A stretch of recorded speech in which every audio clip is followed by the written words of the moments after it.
Chapter 899.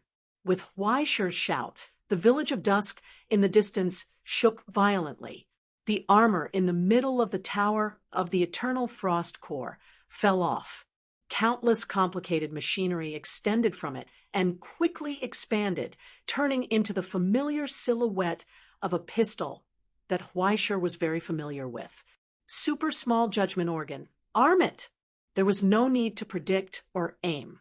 Osiris, who had been waiting for a long time, had already locked onto Hercules. At this moment, when Huaisher gave the order, 6 bullets were fired in a row. The green light of judgment instantly crossed a long distance and shrouded all the vital parts of Hercules. Huaisher grinned proudly. What did it mean that no matter how strong one's kung fu was, it could not defeat a Westerner? Wait a minute! He was dumbfounded, because in the entanglement of the shackles, Hercules opened up a new gap, raised his shield, and blocked the forelight of judgment. The rest was also blocked by the armor forged by Vulcan. Only 2 cracks and depressions were left. But then, Hercules heard the sound of wind breaking through the air. It was Huaisher. On the white horse, the young opponent propped himself up in exasperation, squatted on the saddle, and flew toward him. Did he think he could take advantage of this? What a joke! Even though he was bound, and his arms could no longer react, he was not without the slightest resistance.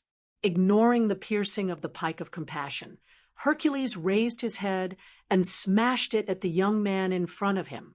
The blade of the pike penetrated the arm in front of his throat, leaving a strong poison that went deep into the bone marrow.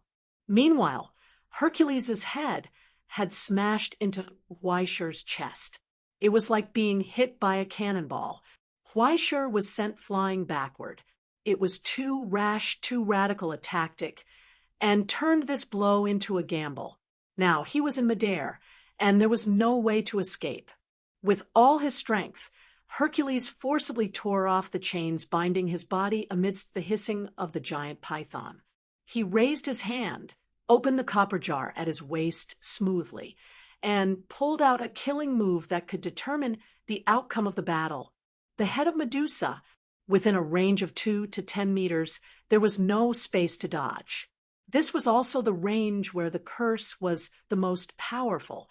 As long as one was stared at by the eyes of this legendary monster, even he would freeze for a moment. Victory and defeat had been decided.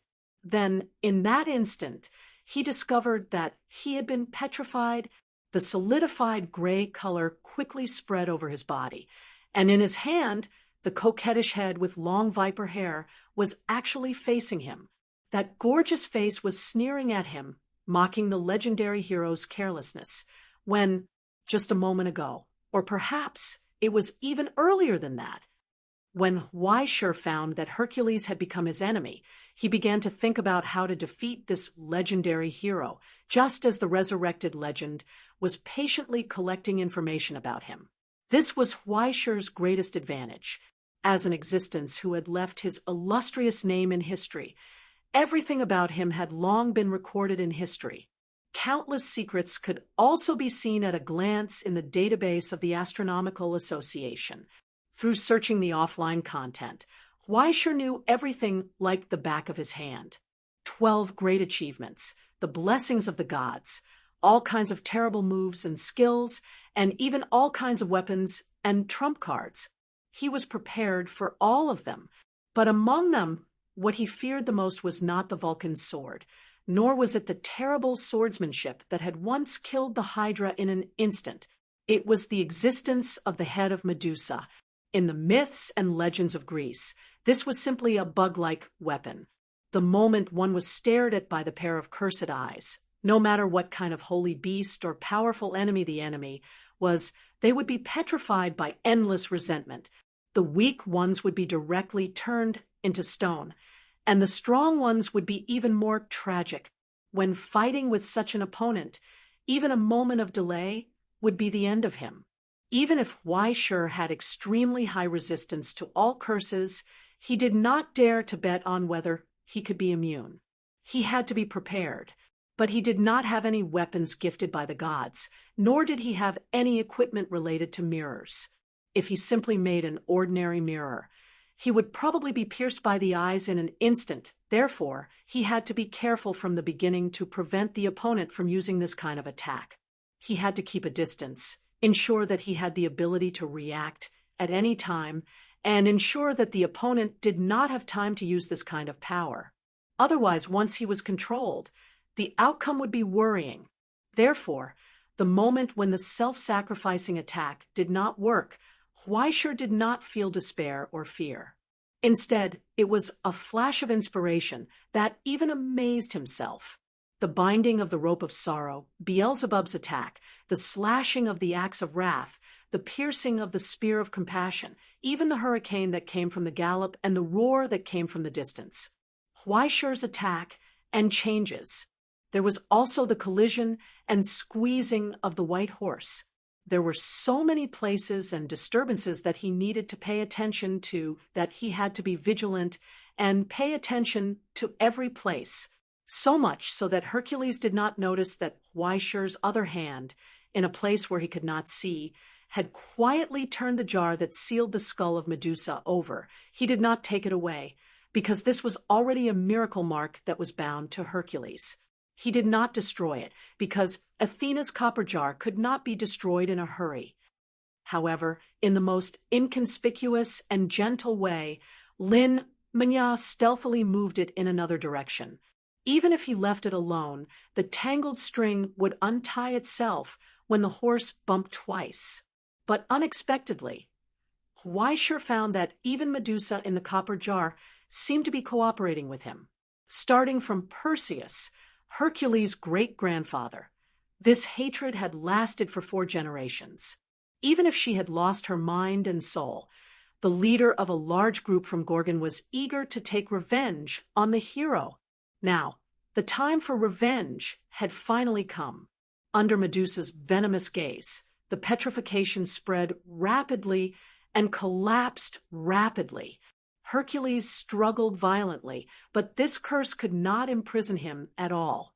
It could only delay him for a few seconds. But a few seconds was enough to determine the outcome, because right in front of him, where Huaishur landed, a hoarse voice came. "Seize this one and only opportunity. With all my soul dedicated to this sword, virtue will exist with our legend." It was as if thousands of people were chanting in unison, roaring together with the deep voice. The solemn cry announced their existence to the land far away from the present realm. With the infusion of a massive amount of source substance, a pure glow rose and extended straight to the sky, stirring up a hurricane like a rising flame. Hercules' power burst out again, causing the petrification that imprisoned him to collapse even faster. But the flame that soared into the sky had evolved to its peak. Great spirit of the gods, with this sword as the proof. Under the brilliant light, great Si Ming from the present realm raised his eyes, stared at his opponent, and slashed down the fierce light that could ignite all darkness. The long and mighty night ends here. With Huaishur's summon, the surging brilliance gathered and raged, completely engulfing the figure on the mystical horse. Amid the light and flames, Arion's tragic screech came. Soon, it evaporated into thin air. But then, another figure staggered out from the blazing light. Taking the slash of the light from the sword of virtue head-on, the figure took a step forward, step by step, and moved forward. There were burn marks on the cracked face. However, in that pair of calm eyes, there was an unprecedentedly high fighting spirit. Shrouded in flames and broken marks, the heavily wounded Hercules raised the Vulcan's sword again and broke through the burning of the light stream. "You can still fight back." The stalwart figure was reflected in Huaishur's rapidly shrinking pupils. In an instant, it was within reach. Slash! That horrifying and terrifying counterattack crushed Huaishur's hasty block. He tried his best to retreat, but the blade of the sword left a crack on his cheekbone. Before the blood could seep out, it had evaporated. Huaishur suddenly stood still, and in his hands the projection of the weapon appeared. In the boundless steel wasteland, a thunder-like heartbeat suddenly sounded. It spread out in an instant, and then converged again, wrapping up the tremors and power of the entire land and converging towards Huaishur's body. It made his eyes turn scarlet in an instant. The body that was in an out-of-limit state could not contain the violent sound. Along with the intertwining notes, pure power was unleashed along with the iron light. Those high-pitched notes overlapped in an instant. Head, neck, heart, arms, and even all the vital parts. It was a skill that was completely different from Hercules' holy oath. It was not an instant attack on 9 positions, but the 13 chords that overlapped 9 attacks in an instant. Mastery, symphony. What's there to be afraid of when you're in critical condition? Come on, let's fight. And so, from the cracked body, there was a hearty laughter. Hercules' eyes were burning as he slashed his sword at the enemy close at hand. The high-pitched sound of the collision of iron light continued to spread. He let the insignificant steel slash on his body, pushing his broken body further to destruction. The Vulcan's sword moved forward with irresistible force. It pierced Huaishur's chest. At that moment, Huaishur acted as if nothing had happened. She gripped the falling, passing water tightly, aimed the sharp tip at Hercules' heart, and thrust it out. They collided, and blood spurted out from Hercules' heart, dyeing dead water red. Hercules' eyes widened in confusion. He leaned on Huaishur's shoulder and lowered his head, but he could not see the Vulcan's sword piercing out from Huaishur's back. In front of Huaishur's chest, under the torn clothes, the door to the ultimate opened silently. In the middle of his chest, Huaishur was familiar with the place. It swallowed the sword of raging flame.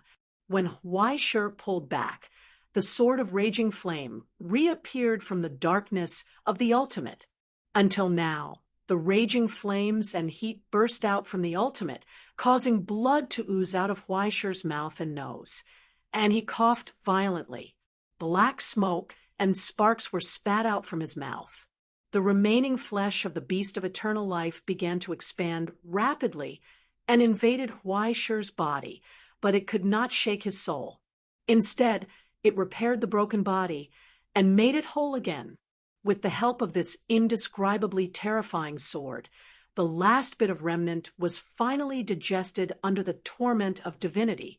Huaishur raised his hand and wiped the blood from his nose. He lowered his head and looked at the fallen hero. "Sorry," he said. "I've been tricked." Hercules came to a realization and sighed self-deprecatingly. "Did I lose this time? It's just a carrier made by a dungeon. How can you talk about winning or losing?" Huaishur shook his head. "I took advantage of you. You are the Hercules of the 12 great undertakings." Hercules smiled slowly and shook his head. "Aren't you immortal too?" He coughed and whispered softly, "On a fair battlefield, we carried out the fairest contest without reservation and came to this indisputable result. Huaishur, you have defeated me. You held back, didn't you?" Huaishur said. "Ha! What nonsense are you talking about?" Hercules asked in return. "Do you think I'm a soft-hearted person, but you didn't go all out, did you?" Huaishur calmly asked in return. "It's enough. Huaishur, it's enough." Hercules gasped and whispered in satisfaction, "This is a dream. It's enough to be able to fight with a warrior like you. As a phantom of the past, as the remnant of the former Hercules, as a legendary hero's dungeon. Could there be a more pleasant ending than this? After a hearty battle, a dispute of mutual deception, both sides went all out and unscrupulous in a battle of full concentration. In this lonely boat in the vast space, for a moment, he actually felt that he was alive. He really came back to life, burning in this ancient era, continuing the glory and brilliance of the past. There was no better result and reward than this. His time had come to an end. This was the last glory. It's a perfect ending. Blood gushed silently from his mouth and nose, and he breathed with difficulty. However, his eyes were gazing at the distant universe, staring at the vast expanse of stars. He was attracted by the resplendent light. He suddenly became curious. What kind of scene did Yun Zhongjuan see in the end? Was the world in Yun Zhongjuan's eyes different from the one in his memory? What is the world without God? I'm so curious. Why sure? No matter what, I can't understand. He was full of puzzlement and muttered to himself, "Aren't you afraid?" No. Huaishur shook his head and answered seriously, "Even if there are only people, we can continue to go on." Yes, even if the stars were extinguished, even if the earth dried up, even if everything familiar was gradually annihilated. The world was still running, so there must be people who could survive. It didn't matter if there was no guidance or companionship. People were creatures who would get used to being alone. As long as there was hope. Because there will be a future, Huaishur replied, seriously. Is that so? Hercules smiled, and a glimmer of longing appeared in his eyes. I really want to see the future that you have created and gone to. There must be a good result for you, right? So, don't admit defeat, future warriors. He sincerely wished. Just like that, he slowly closed his eyes. His breath was cut off. In silence, Huaishur stared at the gradually dissipating light, and the body that had once again turned into a clod of dirt after losing its miracle. He reached out and gently planted a bunch of pure, white iris flowers in the dust. Farewell, hero of the past. He turned around and walked to where the last enemy was. In the end, he was still a good child. He didn't deviate from the fate you gave him. In the temple, Tangi retracted her gaze regretfully. It's a pity that he met such a bad father. Same to you. Zeus stared at the place where his child had died again. He looked at the bouquet of flowers swaying in the wind. After a long time, he withdrew his gaze. Your contractor is also not bad, he said. Isn't he also following the fate that you have bestowed upon him and walking towards destruction? It's not the same. Tangi smiled. His fate belongs to him. No matter how beautiful a big sister like me is, I won't easily interfere. Even if I interfere, or not at this moment, will the outcome be different? Zeus put down the wine glass that had already been emptied, sighed softly, and looked at the phantom in the distance. It's already over. At that moment, the burning sun fell with a crash. In Publius's laughter, it was swallowed by the tower in the shadow. Chapter 900. Isn't this a little too exaggerated? Huaishur stood below the tower and looked up, staring at the chaotic scene. He subconsciously widened his eyes, and then felt a burning pain in his eyeballs. It echoed in his soul. Huaishur's senses were filled with miraculous changes that were too large and complex. It was as if countless, incomprehensible yet bizarre and impossible to ignore data were endlessly drilling into his brain. It was burning his CPU. Before he was incinerated by the leaking heat, his soul was wounded by everything he saw before his eyes. The casting furnace was humming, and countless tiny components and parts were trembling. Everything was like dust under the miraculous changes of such a high level, even if the other party was just motionless and did not notice his existence. Huaishur still felt the fear of being crushed by the aftermath. The symbol of the god's position was falling. It was being pulled down to the mortal realm by the power of the Grandmaster. This was the end of all struggles, the final stage of the mystic instrument of creation, the consequences of fate. He was late. In that instant, Huaishur suddenly realized that it was not like that. It was not that he was late, but rather it was just right. Everything was part of fate. Reconstructing the existence of the gods did not only require power, but also countless prerequisites and harsh requirements, just like the cultivators in novels who had transcended tribulation and ascended. The right time, the right place, and the right people were indispensable. Publius had waited for such a long time, and finally grasped the right time, and the right place was guaranteed by Helios. But in the end, fate, which represented the right people, was not to unite the wills of the people into an impregnable fortress or to form a precise union.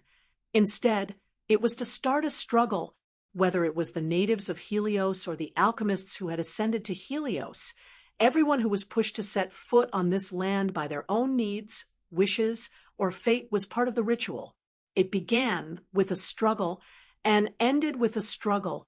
In short, it was the process of eliminating all irrelevant external causes and variables. Even the showdown before the gods that Tangi had modified was just a part of the ritual, and it bought Huaishur crucial time to develop.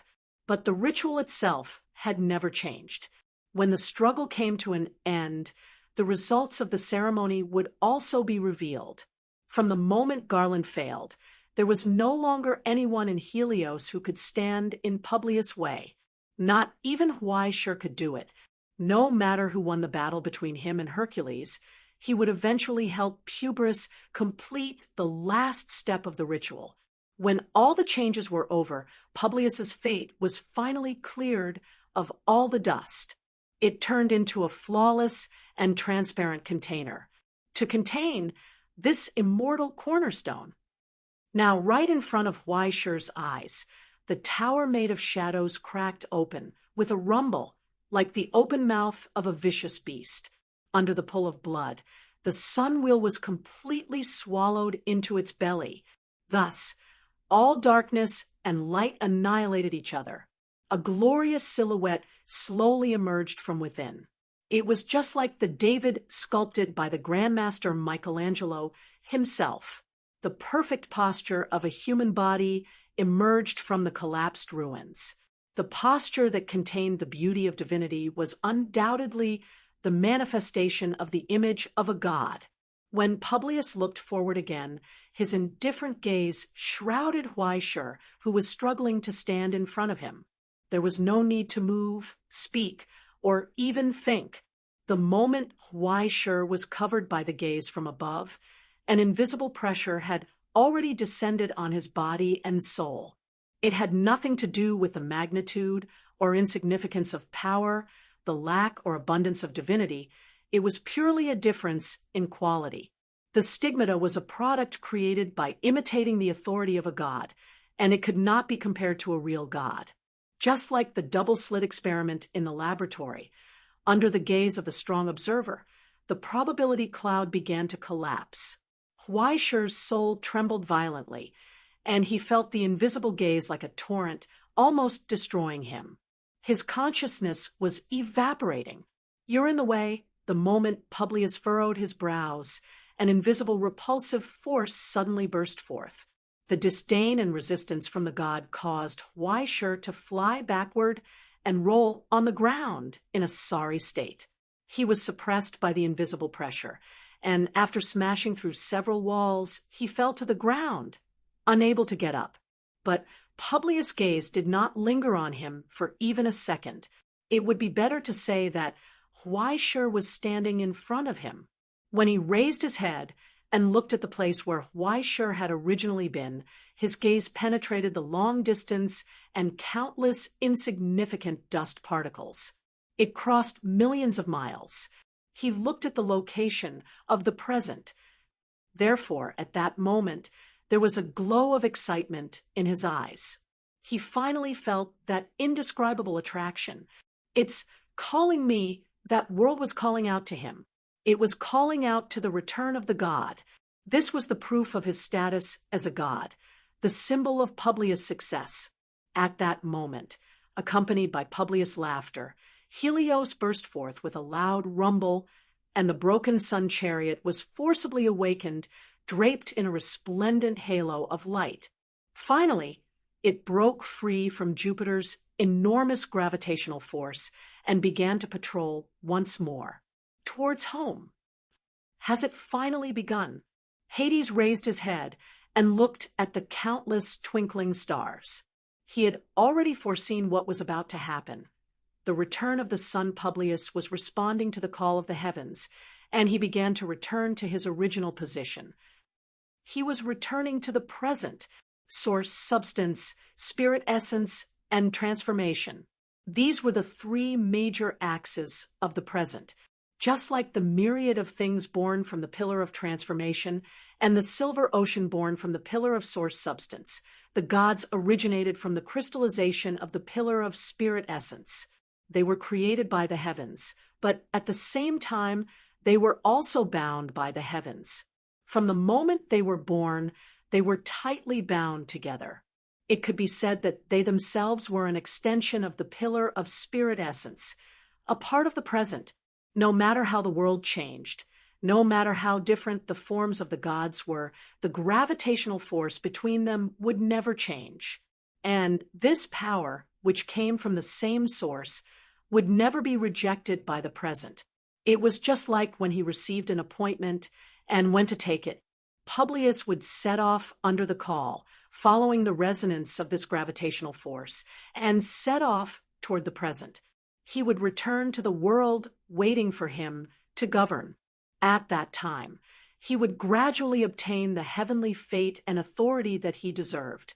He would no longer be an empty vessel that only had a noble body, but would become a genuine god in the human world.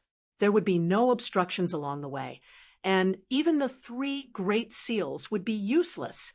This was because the sun god himself was a part of the present, and now he was merely responding to the call and returning to the present.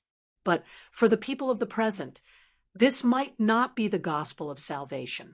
At this moment, as the sun chariot, under the control of the sun god, Helios was no different from a brand new God-made Sunday, not to mention the influence of the gods themselves and the terrifying high temperatures surrounding their corona. Just its pure mass alone, once it fell into the present, would cause irreversible damage to the atmosphere.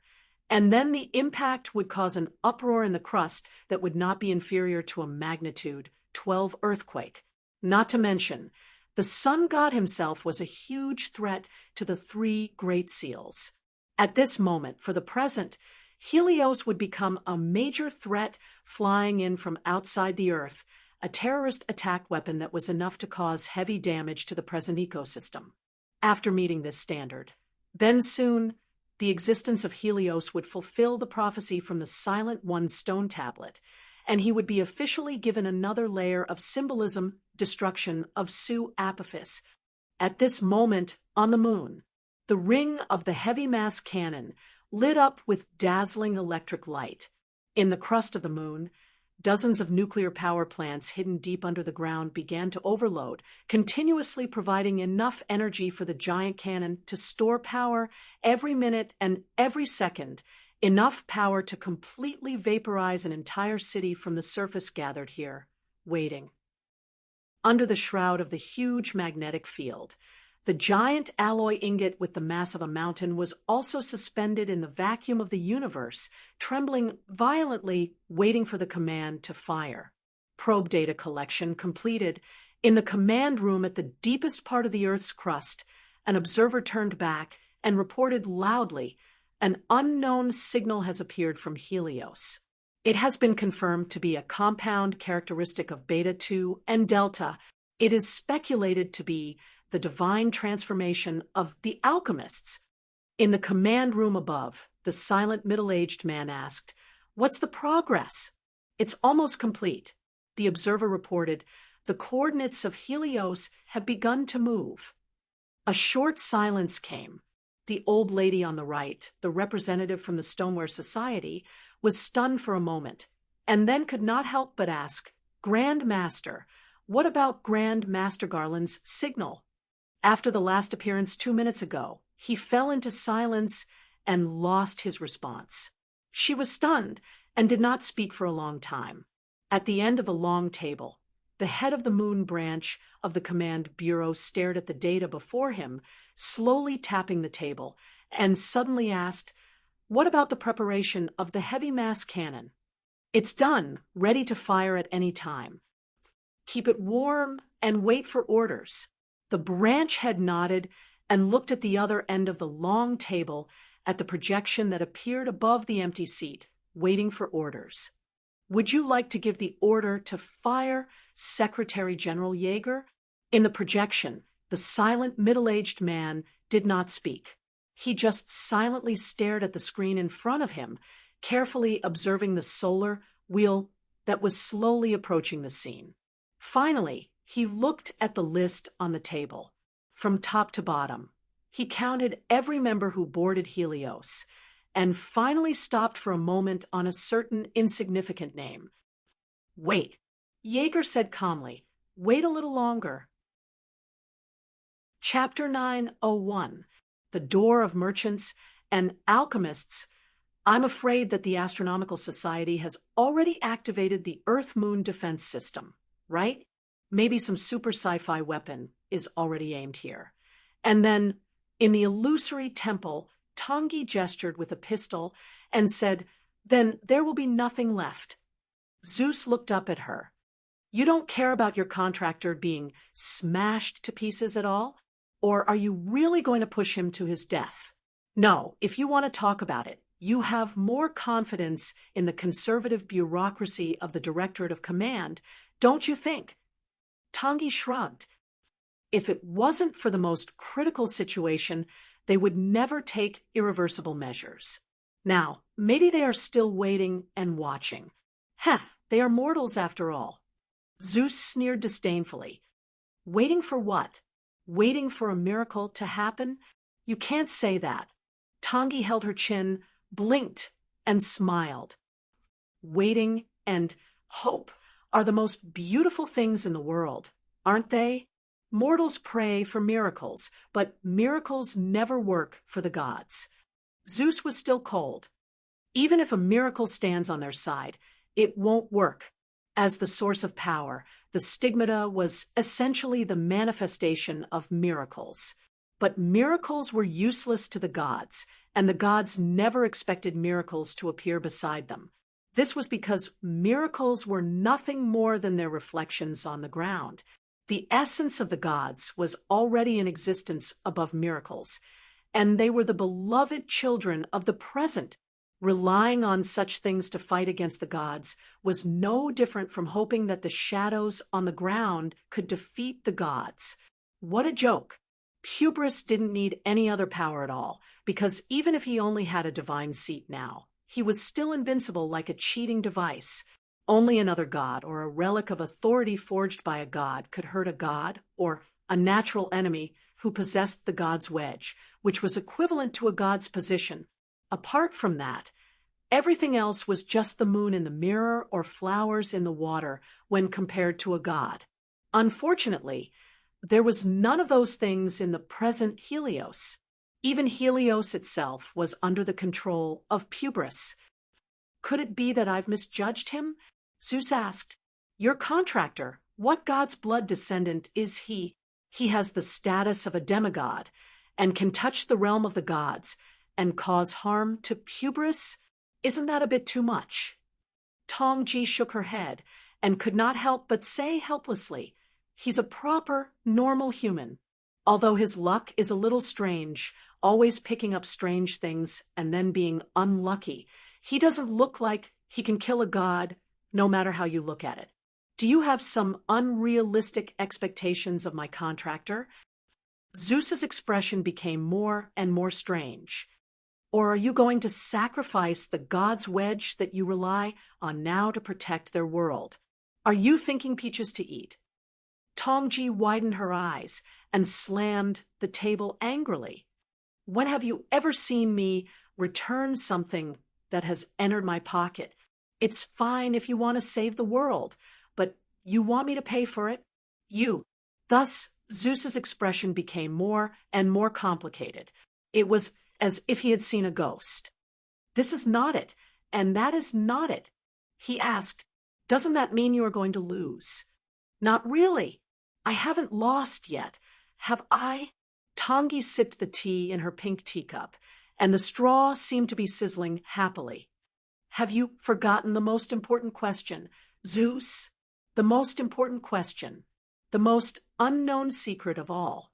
It was a piece of history buried in the past. The crux of the matter that everyone had overlooked. That thing. Tongi held the straw in her mouth and smiled. That thing that was created. She asked, "Is it really Apollo?" For a moment, Zeus fell into silence. There was no answer. But that was the most important question. From the beginning, everyone, including Puberus and Garland, thought that the ritual in Helios pointed to the sun god, so it was natural that they could recreate Apollo. But the problem was, if they had pointed to the gods of other realms, they would have succeeded long ago. But they had chosen the most difficult direction. It was not because Apollo was the strongest, nor was it because Apollo was special, nor was it because of any other messy restrictions. The real reason was that the sun god, known as Apollo, had died long before the fall of the gods. It did not matter if he had died or fallen. In short, he had died in the hands of this woman in front of Zeus, along with his other colleagues. He had died, simply, completely, irredeemably, without leaving even a trace. Although she had called it an immature past, her methods at that time were quite mature and comprehensive. She did not leave any luck or loopholes. It could be said to be an artistic murder. She did not leave any future troubles. If there was a 1 in 10,000 chance of reappearing, Zeus and the others would have done so long ago. How could it be Puber's turn? So, here came the question. Tongi smiled and asked faintly, "At this moment, which sun god has descended?" At that moment, in the midst of layers of seals and imprisonment, Grand Master Garland raised his turbid eyes, because the time had come. But in the blink of an eye, more seals and suppression descended. Hades held the seals hub tightly and injected new changes and variables into it, not allowing Garland to react at all. He had been paying attention to Garland's every move. Now, even if there was the slightest movement, he would not allow Garland any opportunity to take advantage of it. Even if Puberus had succeeded, it would still be the same. "Aren't you being too cautious, Hades?" Garland asked. "Are you that afraid of me?" "Who can't be afraid of a Grand Master?" Hades retorted coldly. "Rest assured and be a spectator. Garland, you have already left the scene. The plot that belongs to you is over." He paused for a moment, and his eyes became mocking. "Or are you hoping that your follower can help you? It's useless. He has already been locked up. You didn't kill him." "That's what surprised me the most." Garland asked, "If I'm not wrong, I'm afraid that Rachel has also received orders from your side to monitor me, right?" Hades did not say a word. "It seems that I'm almost right. Let me guess again," Garland continued. "Although part of the reason why you didn't kill him is that you have to abide by the contract, the main reason is that he's too weak, right?" The Grand Master stared at the alchemist in front of him, who was far weaker than himself, and said calmly, "Because he's too weak to be a threat to you, it doesn't matter if you leave him alone. So, you didn't kill him, right?" Hades suddenly turned his head, but he still did not say a word. "It's too late to give an order now. Hades." The corners of Garland's lips curled up slightly. "You actually made the same mistake as me." Hades still did not say a word. Outside the ruins of the tower, in a remote corner of the Twilight Village, in front of Rachel's cage, the hell creatures guarding the cage slowly drew their blades. In the cage, Rachel looked up with a pale face, looked at the murderers, and shook his head self-deprecatingly. "It's useless to kill me. You think too much." As if he had already gotten used to his own incompetence, he said numbly, "I can't save the Grand Master. No one can save him." Because the time was up. At that moment, in the seal, Garland's eyes suddenly widened, and he vomited hot blood. His breath began to decline rapidly. Death. Death was rapidly approaching, coming, and quickly destroying all his vitality, ushering in the end. Hades's face suddenly changed, and he reached out his hand, wanting to stop it, but there was no effect at all. All methods of healing and soothing injuries would be useless. In front of Rachel's cage, the face of the Grand Master suddenly twisted into the angry face of Hades, and he angrily asked, "What did you do?" "I didn't do anything." Rachel looked at him blankly and with difficulty. He squeezed out an expression that was not better than a smile. "I just chose not to do it. When the time came, he chose to stop. He did not continue, and he did not maintain his duty as a doctor." On the back of his hand, the Hermes's double snake staff totem quickly dimmed. That was the proof that the oath had been broken. He had violated the Hippocratic oath he had once made, and he had poisoned the patient who had received his treatment. "You poison him?" Hades was in disbelief and could not understand. What kind of poison could escape his eyes and kill a Grand Master? "You think too highly of me, don't you?" Rachel's face twitched, and it was hard to tell whether it was anger or relief, pride or anger. It was as if there were countless expressions mixed together, making it impossible to distinguish. He said, "You just underestimated the extent of my incompetence." Incompetence.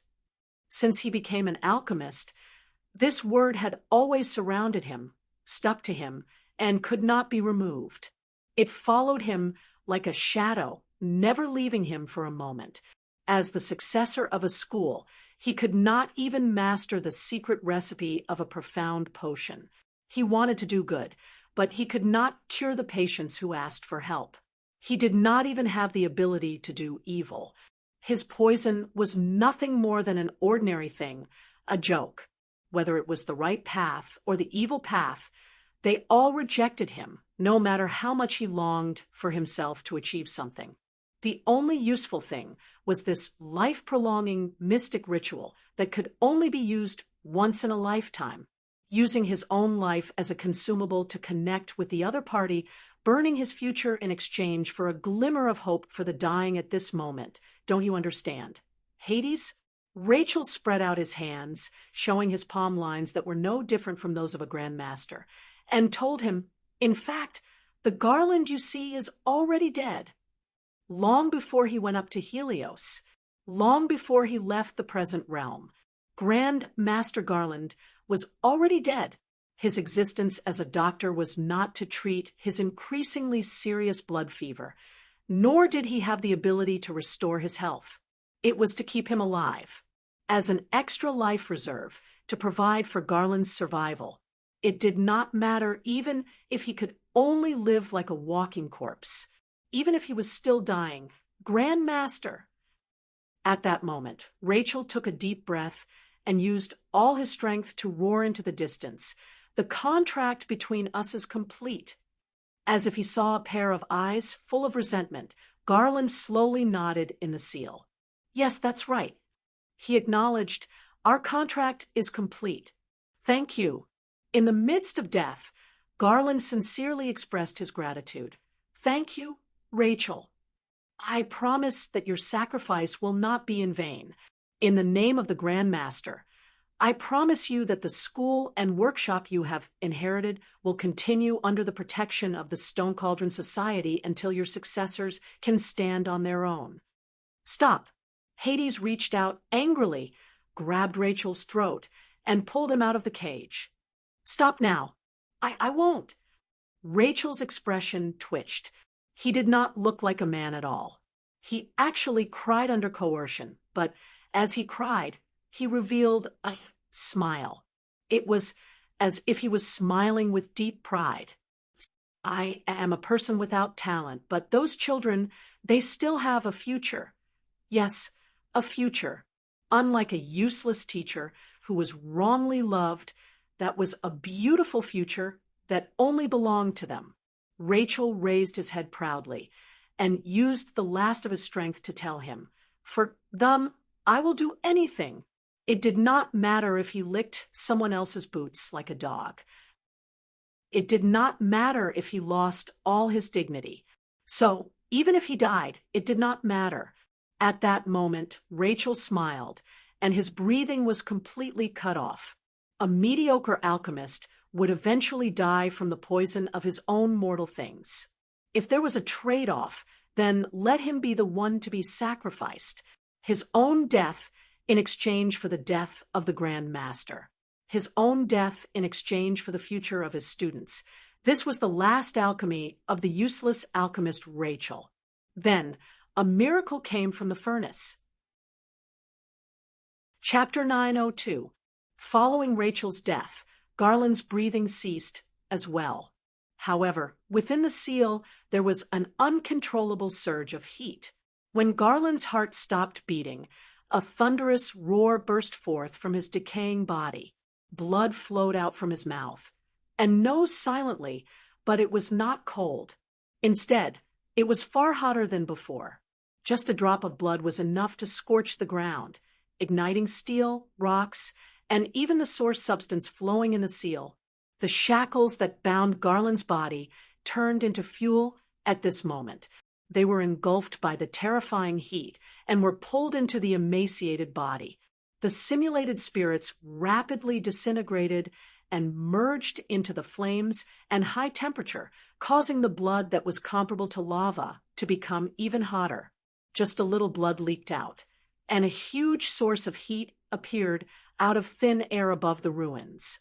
This was the great Grandmaster's blood fever.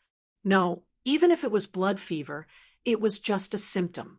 At this moment, on Garland's body, countless alchemy arrays that resembled complicated circuits appeared continuously. They intersected, overlapped, and converged into a mysterious structure that was as vast and profound as the stars. This was definitely not a normal phenomenon. No, even a great Grandmaster could not be like this. The qualitative change of the blood was secondary. Before that, the internal organs had to be completely transformed. The nervous system had to be extracted, mutated, and then implanted again. No matter how high the efficiency was, the surgery on the bones had to be divided into 5 stages. Each stage was painful and torturous enough to cause any soul to fall into hell. The final result was such a tragic scene. Now, following the preset plan of the past, the final process had begun. He had turned his body into a genuine alchemy furnace. "Garland," Hades angrily questioned, "what the hell are you doing?"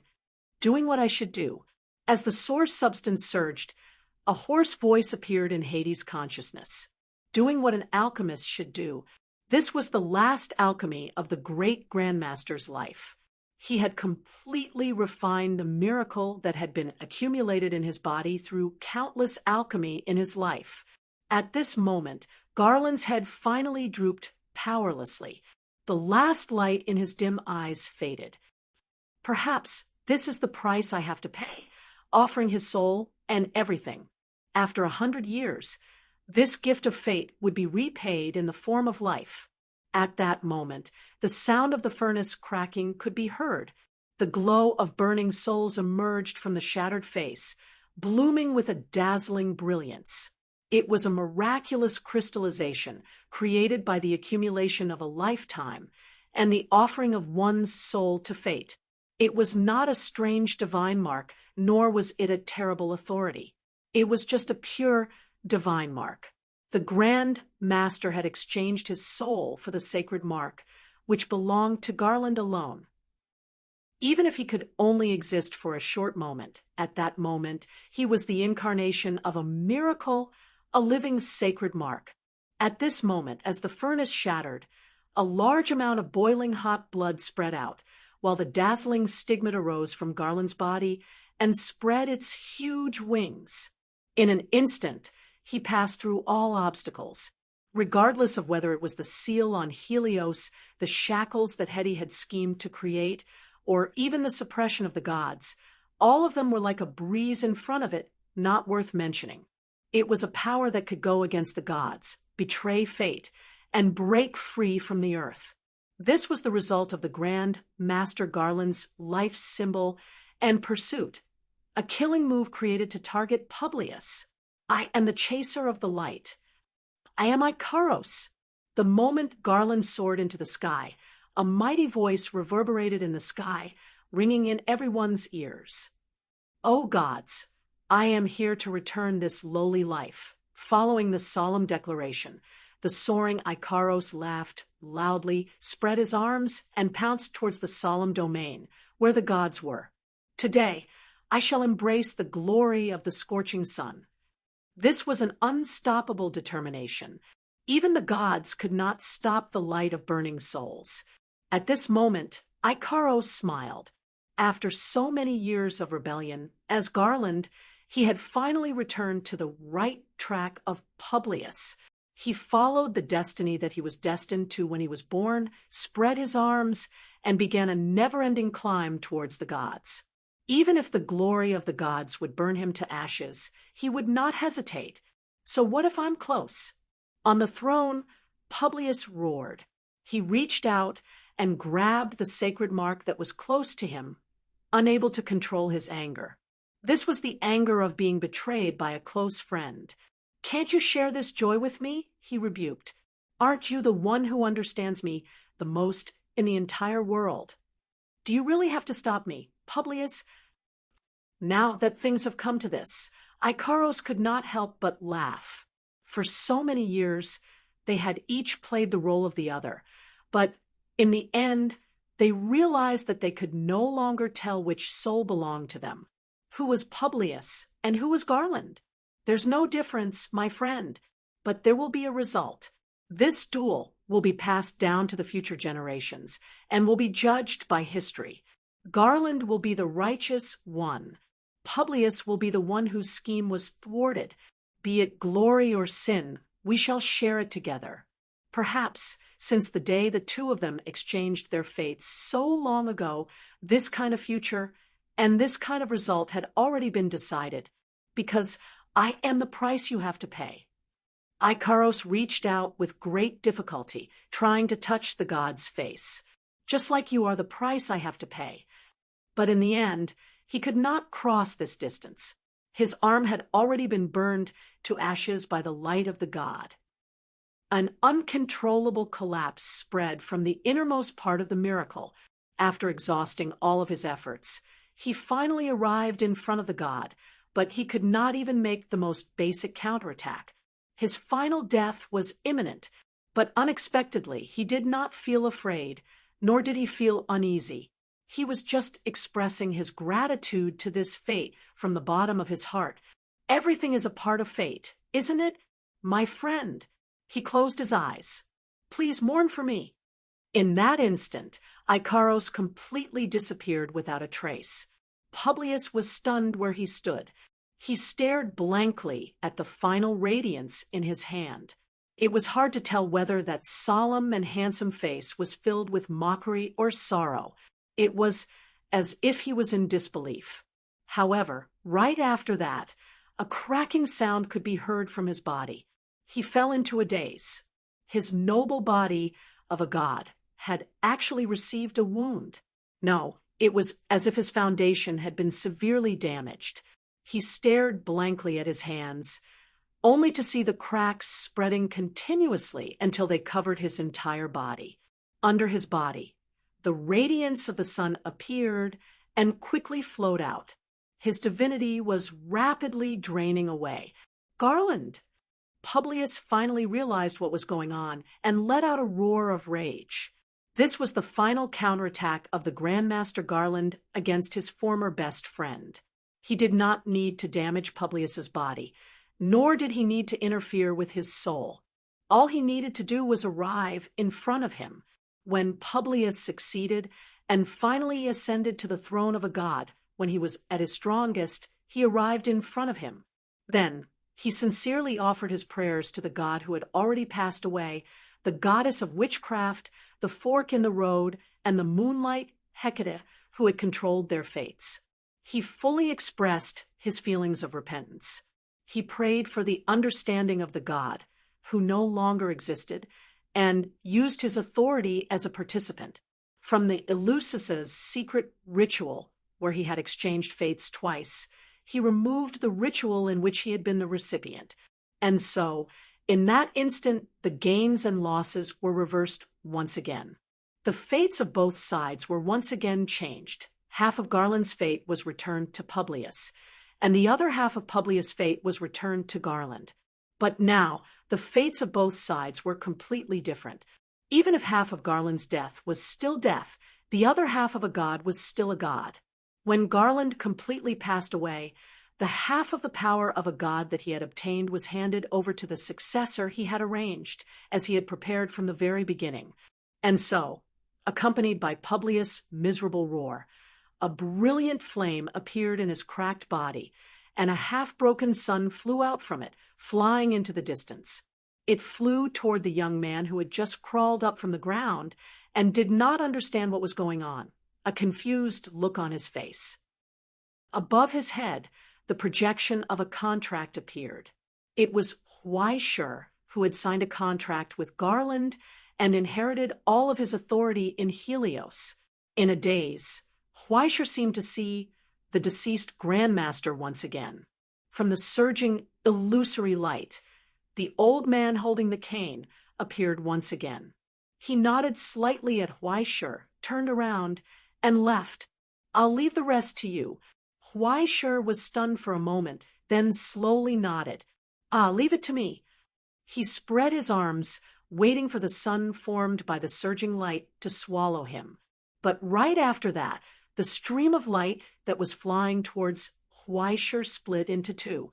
Like an undercurrent crashing into a reef, the stream of light circled around his existence before converging behind him and flying off into the distance. Huaishur was stunned for a long time, dumbfounded. What was going on? What the hell? Wasn't this the CG segment, where he inherited the power of the old man and fought the boss? Why was it different from what he had expected? At this moment, the power of a god surged and passed through Huaishur, ignoring his attempts to stop it. It passed through the ultimate 3 times but did not enter, heading straight for the village of Dusk.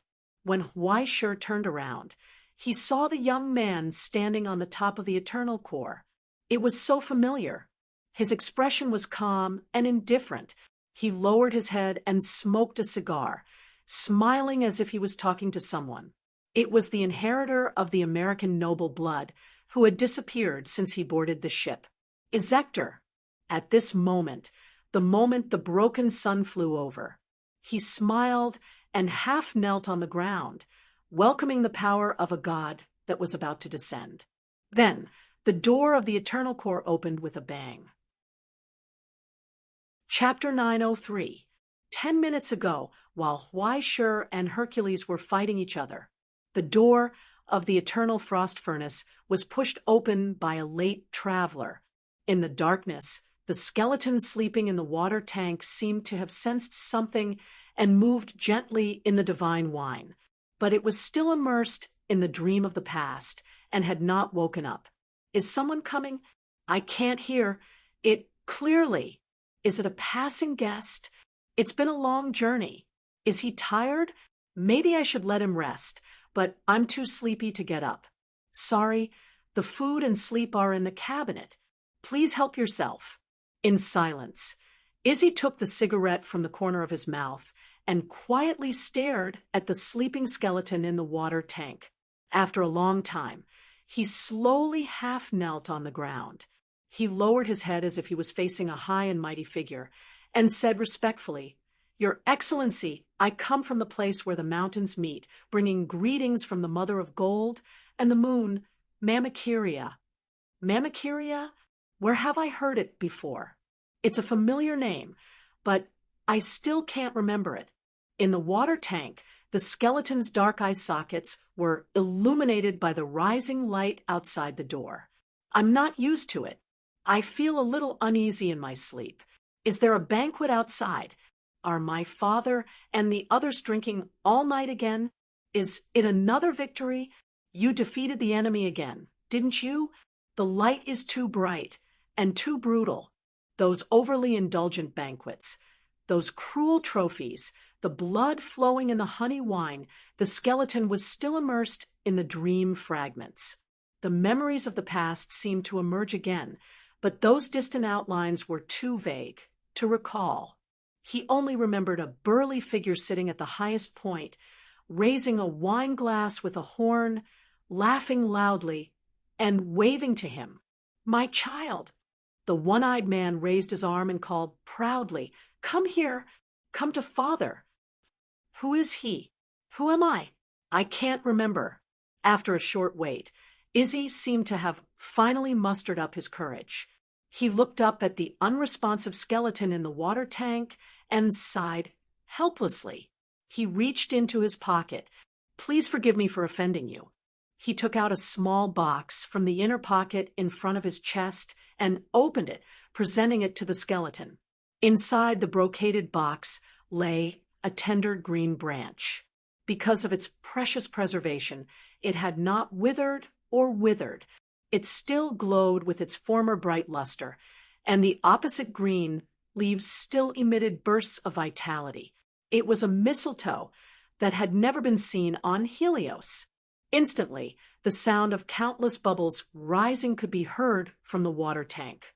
A faint light appeared in the skeleton's eye sockets. It was as if the long dream had finally ended. He opened his eyes. He finally recalled the past. Is that so?" The incomplete skeleton murmured softly. "I remember now. So, I'm not Publius." "Enough. Enough. Don't get in the way." Publius let out a furious roar as he sat on the throne.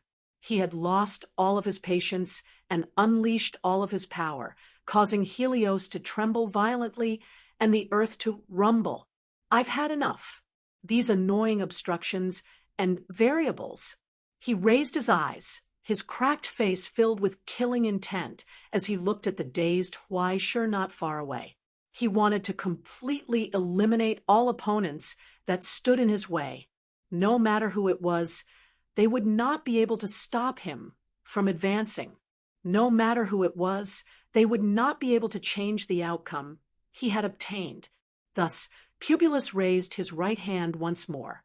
Between his empty fingers, alchemy that was above that of a great grandmaster was displayed once more. Boundless heat converged, forming a vortex that spun violently. A firestorm that could destroy an entire city was compressed above his palm, forming a wind tunnel the size of a ping-pong ball. Its power was even rapidly increasing. It emitted an endless, dazzling light. "I am Publius." He raised his right hand high and declared to the world, "I am immortal." No, the skeleton in the water tank murmured dully, "I am a god that exists in the world." Publius roared, raising his divine might as he hovered above Helios. "I am Apollo, the lord of the scorching sun." No, in the water tank, the skeleton trembled violently. Wisps of sparks kept flashing in its dark eye sockets, just like the memories that had returned. "I am not Publius. I am not Apollo." It murmured chaotically, tracing back to its origins. I am. In that instant, the final memories surfaced from the rapidly recovering soul, allowing him to completely welcome the most important answer, the result that had long been predestined. "I am Balder." He suddenly understood, and was swallowed up by the sun that descended from the sky. He said, "I am the King of Light." Thus, in that instant, the door of the eternal frost furnace opened, and brilliant sunlight gushed out, illuminating all things. It lit up the dark universe with an inextinguishable flame. Light descended. In the illusory temple, a shattering sound rang out. Zeus absent-mindedly clenched his fist and crushed his wine cup, but then he couldn't help but laugh. "Ha ha, ha ha ha ha ha ha ha." He laughed so hard that he was convulsing, applauding for the unfolding of fate's ultimate praise. Everything must be given up. So that's how it is. That's how it is. If he wanted to obtain something, he had to give up something. This was the essence of alchemy. If he wanted to obtain the power and status of a god, he had to give up his mortal body. For this, Publius didn't hesitate to completely split himself. Blood, flesh, soul, desire, and even bones that had lost their value. So much so that he didn't even realize that his god-creating mystic apparatus had already succeeded. In fact, even before Shur and the others had ascended to Helios, the true god had already descended. It was just that the one who had been resurrected was not Apollo, who had been annihilated long ago. The mystic apparatus, which had lost its target, continued to operate. In the end, it pointed to the only existence in the same domain that hadn't been contaminated by the rancher and still had the possibility of being resurrected. Before the god's power, the god's consciousness had already descended and attached itself to the skeleton that Publius had abandoned. However, due to the subtle differences in the ritual, it was as if the god's head had hit the ground first when he descended, and he didn't even remember who he was. The god's consciousness and Publius' fragmented memories were mixed together. A new life was born, a skeleton that possessed the essence of a god. Zeus suddenly realized something and asked, "Did you know from the beginning?" "I guessed a little. After all, I had that dream." Tangi raised her eyebrows. "After all, I still have a pretty deep impression of it." In this world, he was one of the few sun gods who hadn't fallen along with the other gods and hadn't been killed by their own hands. Moreover, he was such a salted fish. He was probably the only one, right? Among the Norse gods, he didn't use violence to demonstrate his authority. Instead, he was an existence that brought warmth, laughter, happiness, and peace to all living things in the world. Unfortunately, the principle that good people didn't live long didn't apply to mortals.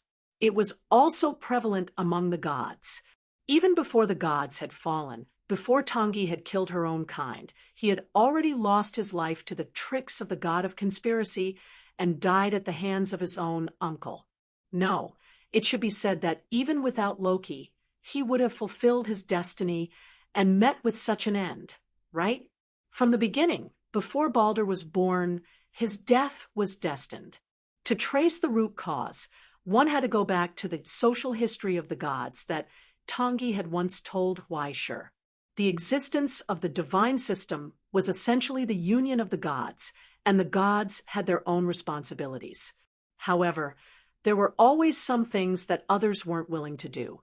It was like when a company was building a team, the newcomers had to be responsible for carrying bags. And when the boss committed a crime, there was always a younger brother who had to take the blame.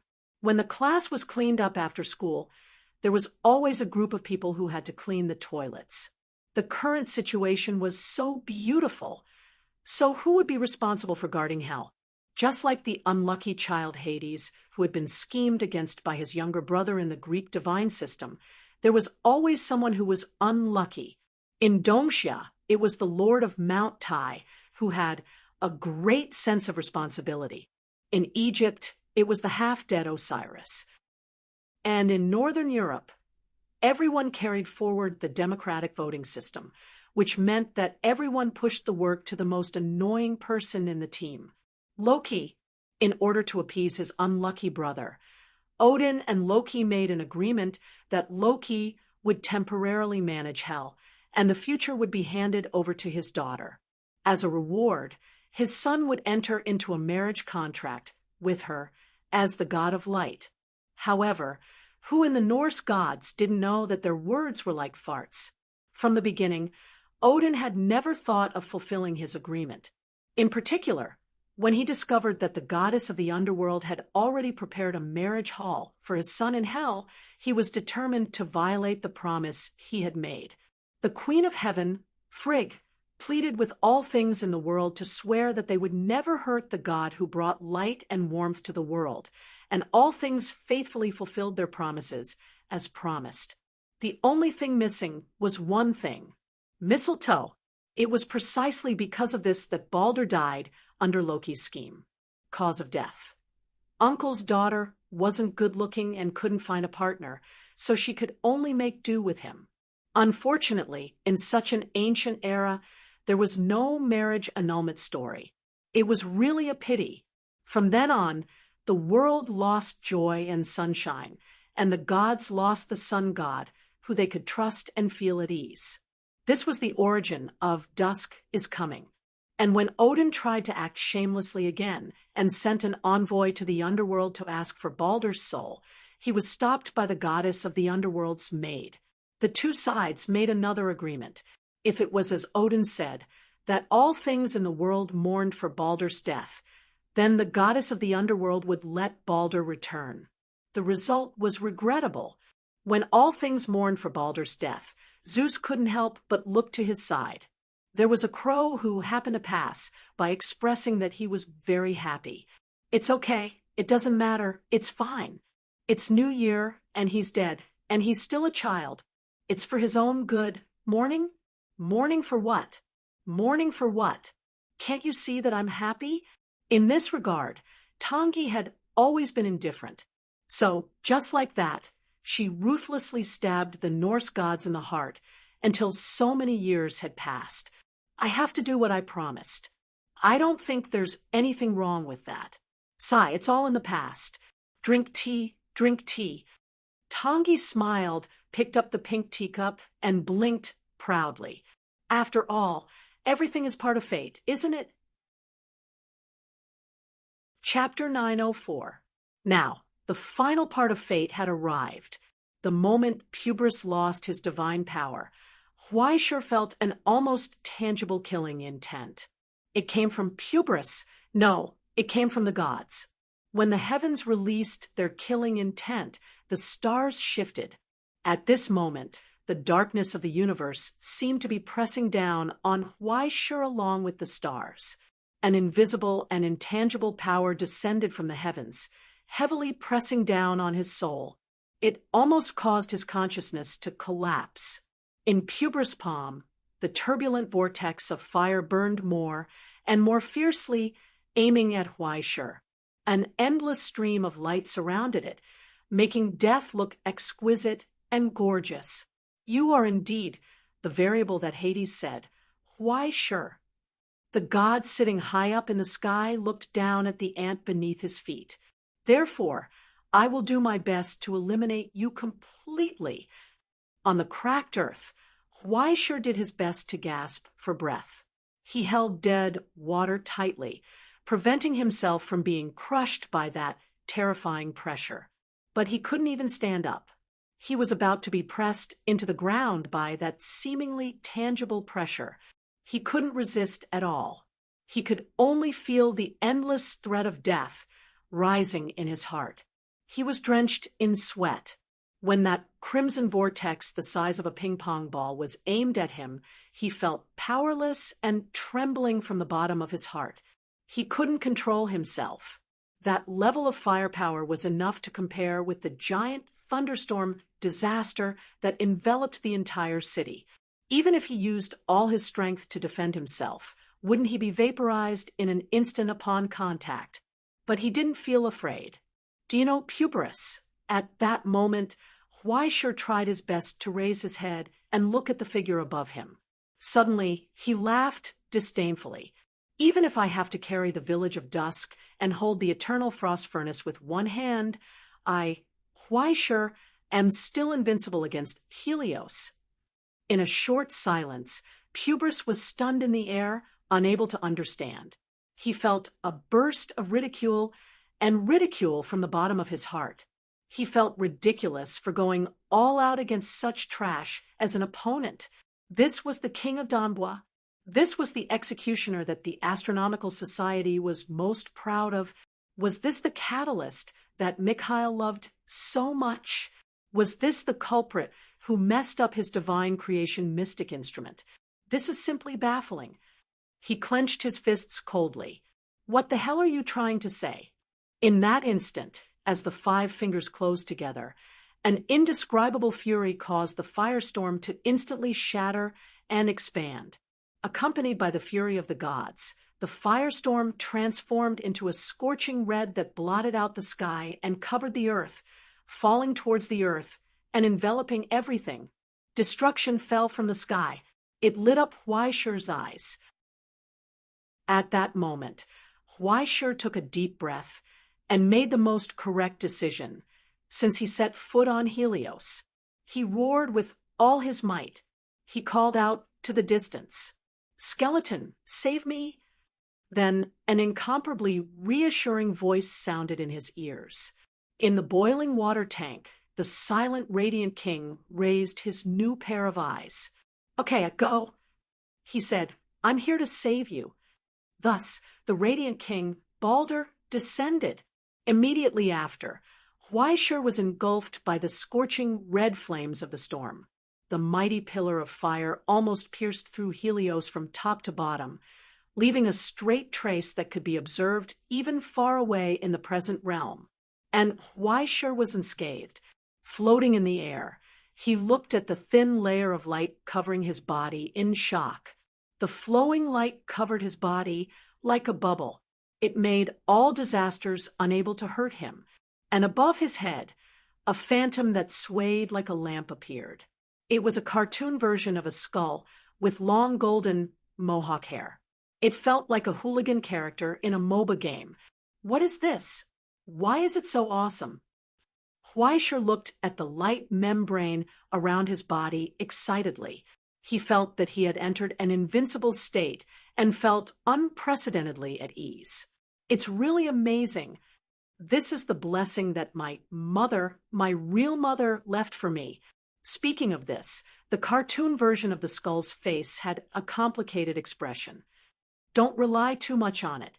Otherwise, you might encounter disasters in unexpected places. Soon, Huaishur found a never-before-seen annotation in the status column on the title page of the Book of Destiny. It was written in hot golden runes. All things are harmless. All things in the world make a promise to the sun that they will never harm you, except for mistletoe and creations born after 192 AD. Huaishur was dumbfounded. Amazing. Let's not talk about mistletoe for now. Why are things born after 192 AD excluded? No matter how strong Viking kung fu is, it can't be compared to a foreign gun. The tone of the skull became more and more complicated, probably because I was already dead after that. Huaishur was speechless. In the sky, the murderous intent from Publius became more and more ferocious. "Balder, so that's how it is?" He murmured in understanding. His eyes were full of murderous intent on his cracked face. When the authority of the sun god was split into two, Helios welcomed two completely different sun gods, the incomplete Publius and the incomplete Balder. It was like a cream cake being cut from the middle with a knife. The left side became a fruit sandwich, while the right side became a black chocolate cake. They were completely different opposites.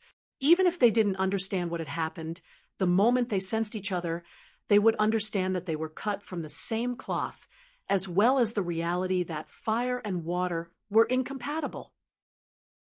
The complete divine state that originally belonged to Publius, the divine throne of the sun god, had been forcibly split apart by Garland. In the end, what was left were two incomplete fragments. One was an incomplete soul, and the other was an incomplete god. One only got back the divine soul, and the other only got back the divine body. Both were half-finished products. What a pitiful, silly child. In the temple, Tangi looked down sympathetically. Look at that expression. It's like he finally got the acceptance letter from Dongsha University after painstaking efforts, only to have the letter snatched back by the postman. "Sorry, it was sent to the wrong person. You weren't the one who got in. It was next door." At this moment, Publius was no longer the sun god. He couldn't even be considered a true god without the divine soul. There was no possibility of him wielding authority on behalf of the mandate of heaven. It was like a mortal civil servant who suddenly lost his authority and became a contract worker. He could no longer be called a god. At best, he was just a titan who had been tricked by Olympus to work for free. Now that you mention it, I suddenly remember. Tangi suddenly turned around and looked at Zeus. What was the name of the driver you assigned to Helios? The one who died especially miserably. I have a pretty deep impression of him. I think he was called. She thought for a moment and suddenly laughed. Hyperion? At that moment, Publius raised his hand and covered his cracked face. He felt a deep pain from his soul. It was a humiliation and mockery from fate. No matter how many sacrifices he made, he was not destined to be immortal. In the end, he was just dust. Dust. You damned, resurrected corpses. He gritted his teeth, and his scarlet eyes appeared between his fingers. Is it because I haven't paid a high enough price? Is it because you want to stop me? Enough. Enough. He had had enough of all this. It was time to end it. The enemy was the reborn Balder, the deceased soul of a god, the former king of light. Since that was the case, he would mobilize Demeter's domain and combine it with the miracle of the goddess of spring. The basic material would be the Narcissus curse. Then, using it as the source, he would trace it back, and trace it back again. Then, an infinite amount of green gathered and turned into a long and sharp blade. In the blink of an eye, Publius had completed the reconstruction of the god-slaying spear, mistletoe. As a grandmaster, it was easy for him to deliberately attack the enemy's weakness. Moreover, after obtaining the body of a god, it was only a few years. At this moment, Publius was undoubtedly the strongest grandmaster in history. He was even closer to the essence of this than Rodan, who was once praised as being close to a god. Die! In an instant, the mistletoe blade whistled through the air. It was so fast that Hwaishur could not react in time. He could only follow his premonition of death and instinctively turn his head. Then, he felt a terrifying wind pressure brush past his shoulder. The spear, which was powerful enough to kill a god, brushed past his arm, pierced through Helios, and pierced into the demon's eye in the distant Jupiter.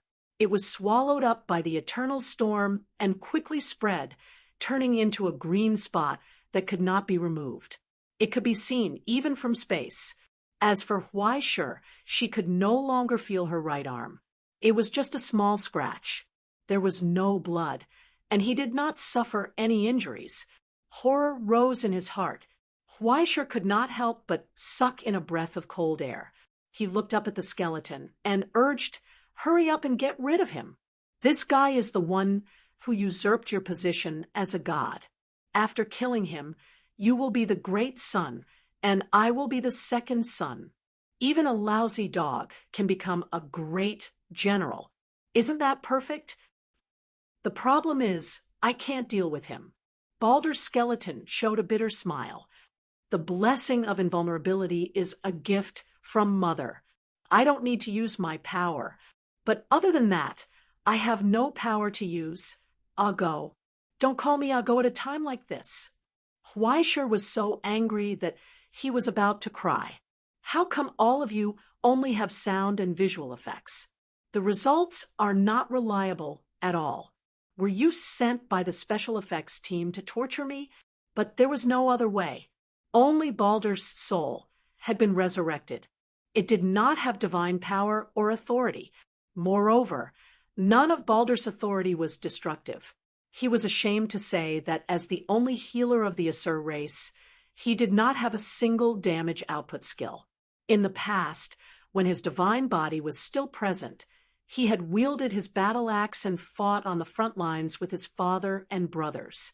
However, each member of his family was better at fighting than the other. There was no need for him to ignite his Viking soul. He could just stand by and watch. Then what should we do? Hwaishur was dumbfounded. The exchange of origin substances between the two sides only took an instant, but in the sky, countless star-like green lights had already appeared around Publius. It was just a simple copy and paste.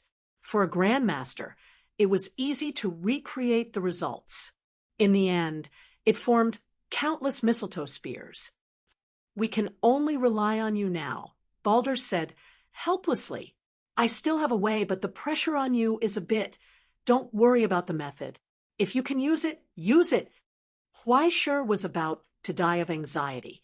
"What pressure are you afraid of at a time like this? Do you think I can withstand pressure?" The level 10 account was obtained for free. "You said it yourself. Why do I feel like I've heard this before?" Hwaishur scratched his head. Suddenly, a familiar feeling of being tricked surfaced in his mind. However, it was already too late. In that instant, Balder's skull lowered, and his divine soul merged with Hwaishur's body. With his innate divine authority and will that could illuminate the earth and ignite all darkness, he entered Hwaishur's body and controlled the miracle of great seeming. Then, following the veins of the sacred mark, he came to Hwaishur's soul and will. They connected into one. Balder took the initiative to retract all of his will and emotions and used all of his authority to share this noble soul that originated from the gods with Hwaishur. At that moment, Hwaishur turned into light. Chapter 9:05. That was not an empty description, but a literal meaning. The moment Balder shared his soul, Hwaishur's body emitted an indescribable wail. The divine mark trembled, and his soul collapsed. It was difficult to maintain oneself. When this will from the gods descended, mortals were as insignificant as grass. A human body could not bear the will of a god. Even if Hwaishur's body was endowed with divinity, it was difficult for the King of Light's divine soul to operate.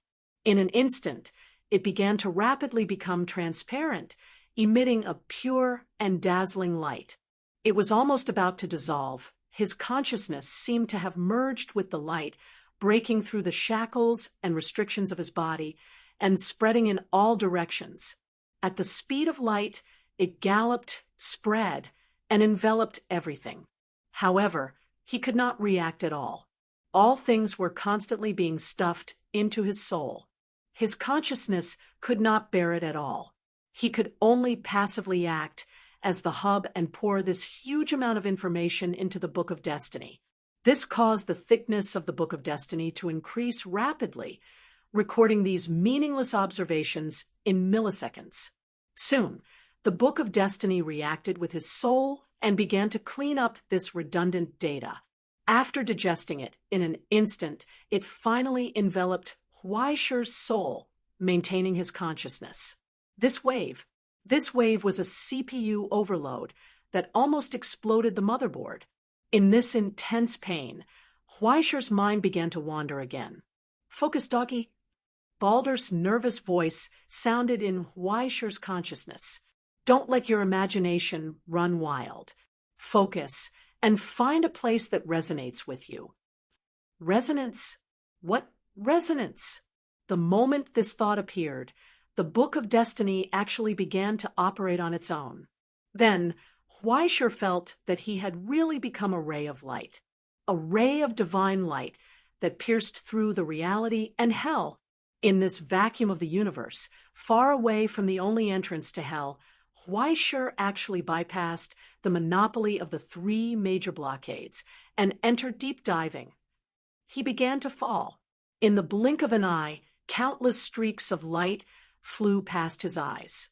With the support of his divine soul, his consciousness went straight down to a depth he had never imagined.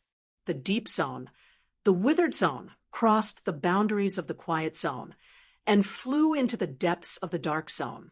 He sank straight into the darkness. Countless strange sights that seemed familiar or had never been seen before flew past his eyes.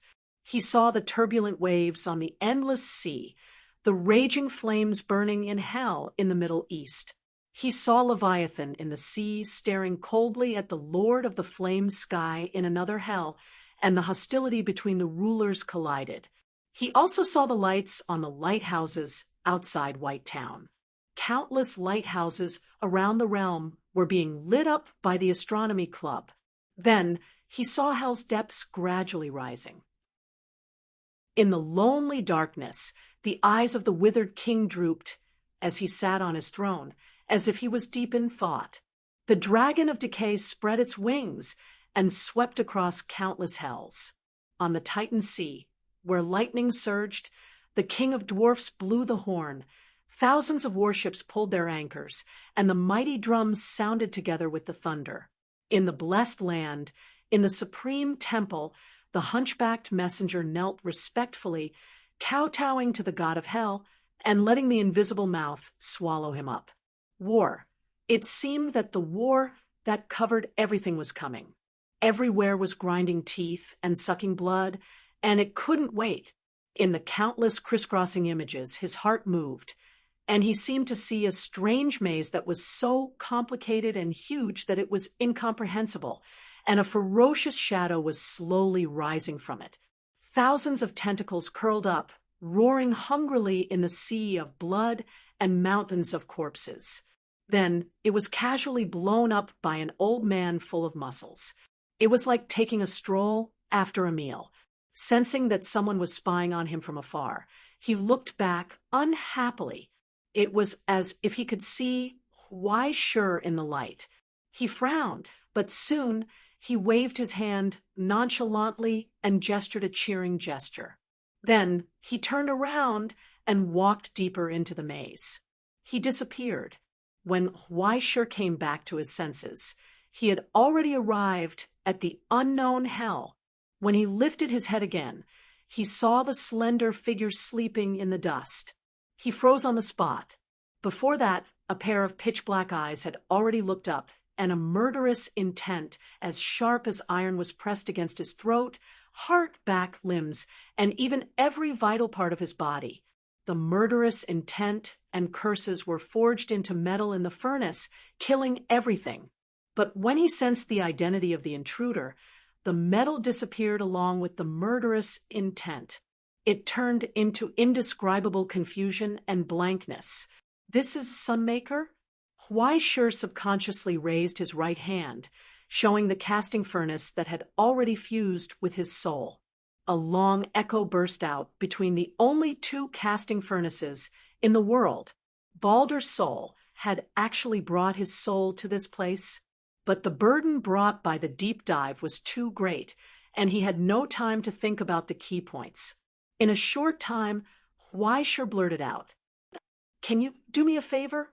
Without waiting for him to continue speaking, his soul was pulled by an invisible force, and it involuntarily began to rise rapidly. It quickly returned to his body.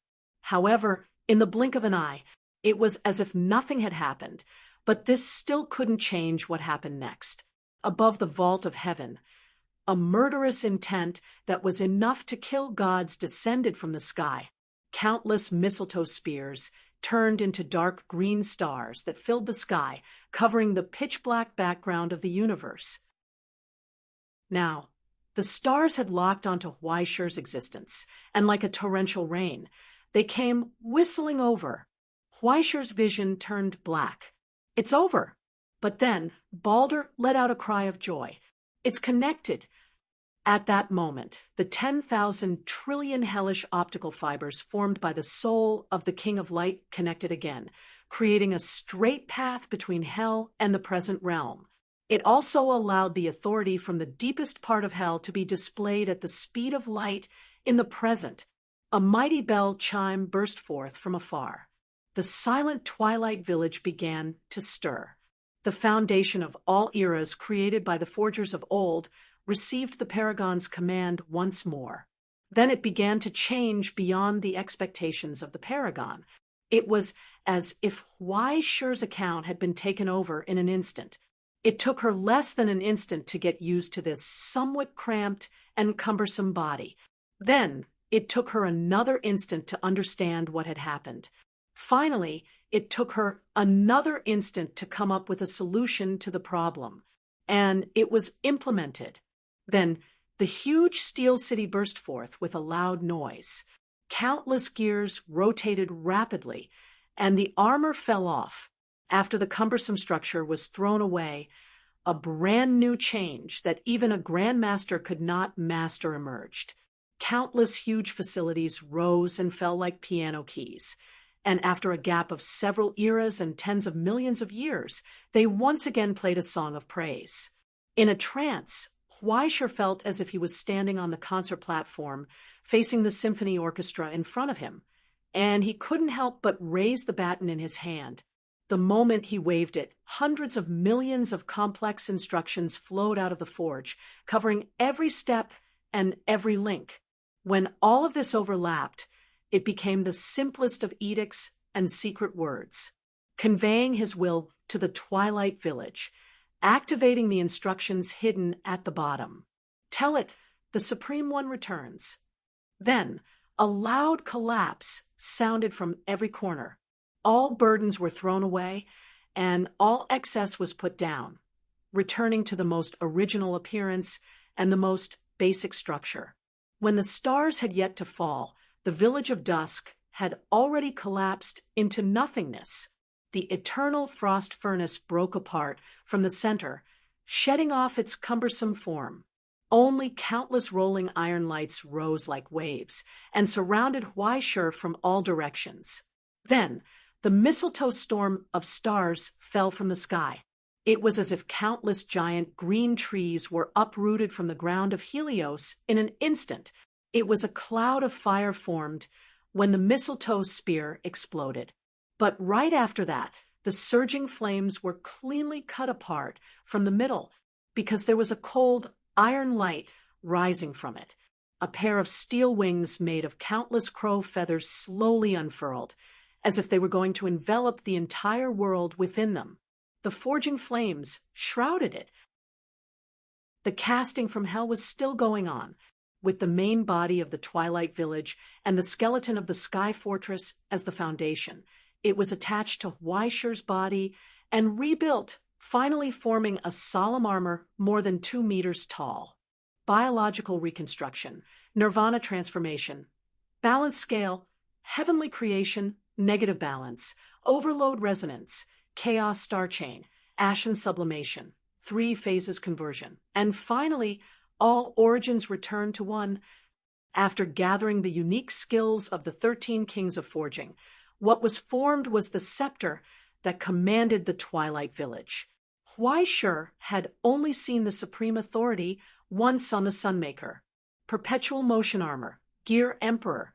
However, this was completely different from the Sunmaker's own authority.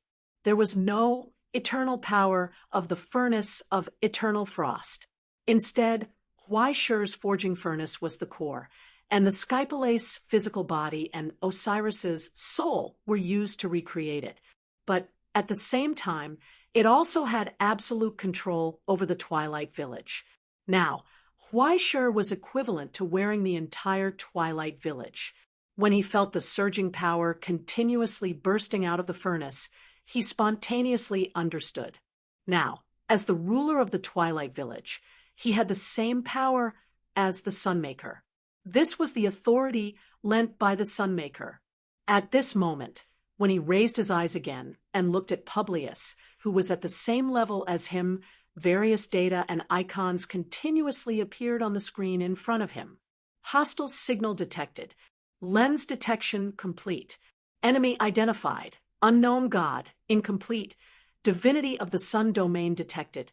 Nether River mode activated. Phase transfer armor installed. Supreme Judgment Blade. Horus reconstruction begins. The artificial intelligence hub from Lord of the Flies came online again. Countless data changed, appeared and disappeared, and finally turned into an extremely simple UI interface. And a blessing from Beelzebub, frowny face, happy war. Your Excellency Judge. At that moment, the silent eyes on the Gear Emperor's steel face lit up with a solemn radiance. His steel wings unfolded, spewing out dazzling streams of flames. The armor that was reborn from hell soared in the vacuum of the universe. The burning blade in his hand instantly pierced through 16 layers of defense and was very close to him.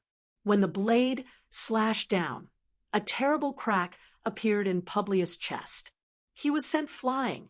In the blink of an eye, his opponent, who was originally at the mercy of others, had shed his disguise and turned into a monster beloved by hell, a ruler who was close to God. Publius' expression twitched, full of confusion and confusion. There was also unconcealable confusion. Behind him, an alchemy array spread in the void and recreated the divine mark, wrath of the sun. However, the coronal matter within the solar storm, which was strong enough to incinerate a mortal, was cleanly sliced apart by the sword and quickly dissipated into origin substance. No matter how hard he searched his memory, he could not equate the information in his memory with the strange thing in front of him. He also could not understand why the King of Light would suddenly become like this. Even his god's body had been injured by the other party. There were too many unknowns, too many changes, and too many illogical things that he could not understand at all. He even felt fear. He widened his eyes and asked hoarsely, "What are you? You're actually not going to start with your name?" A mocking voice came from under the hell armor. "You should know my identity very well. Publius. I'm Huaishur of the celestial genealogy. Choose one of the many titles you like. If you really can't understand this situation, then I can explain it in a way that you can understand." In that instant, the layers of coronal projections were torn apart in front of the charging armor. "I am the Sunmaker." A hoarse voice sounded in Publius' ears. The light of judgment burned fiercely on the blade, illuminating his eyes. "I am Gear Emperor Osiris." Chapter 906. The power of the Gear Emperor and Hyperion collided, causing another crack to appear on Pubris' face. Then, as Pubris roared, an ancient shield appeared out of thin air in front of him. It then turned into the shadow of a city wall, mercilessly counterattacking Huaishur's power several times over. Miracle Mark, Aegis of Ajax. After casually creating an indestructible defense, Pubris waved his hand again and chanted, "For the sake of these 10, I will not destroy that city." Thus, the earth's crust flipped over, and a huge city appeared out of thin air from iron, earth, and stone. It actually surrounded Huaishur from all directions, firmly sealing him within. Countless sins turned into tangible shackles that did not allow him to break free.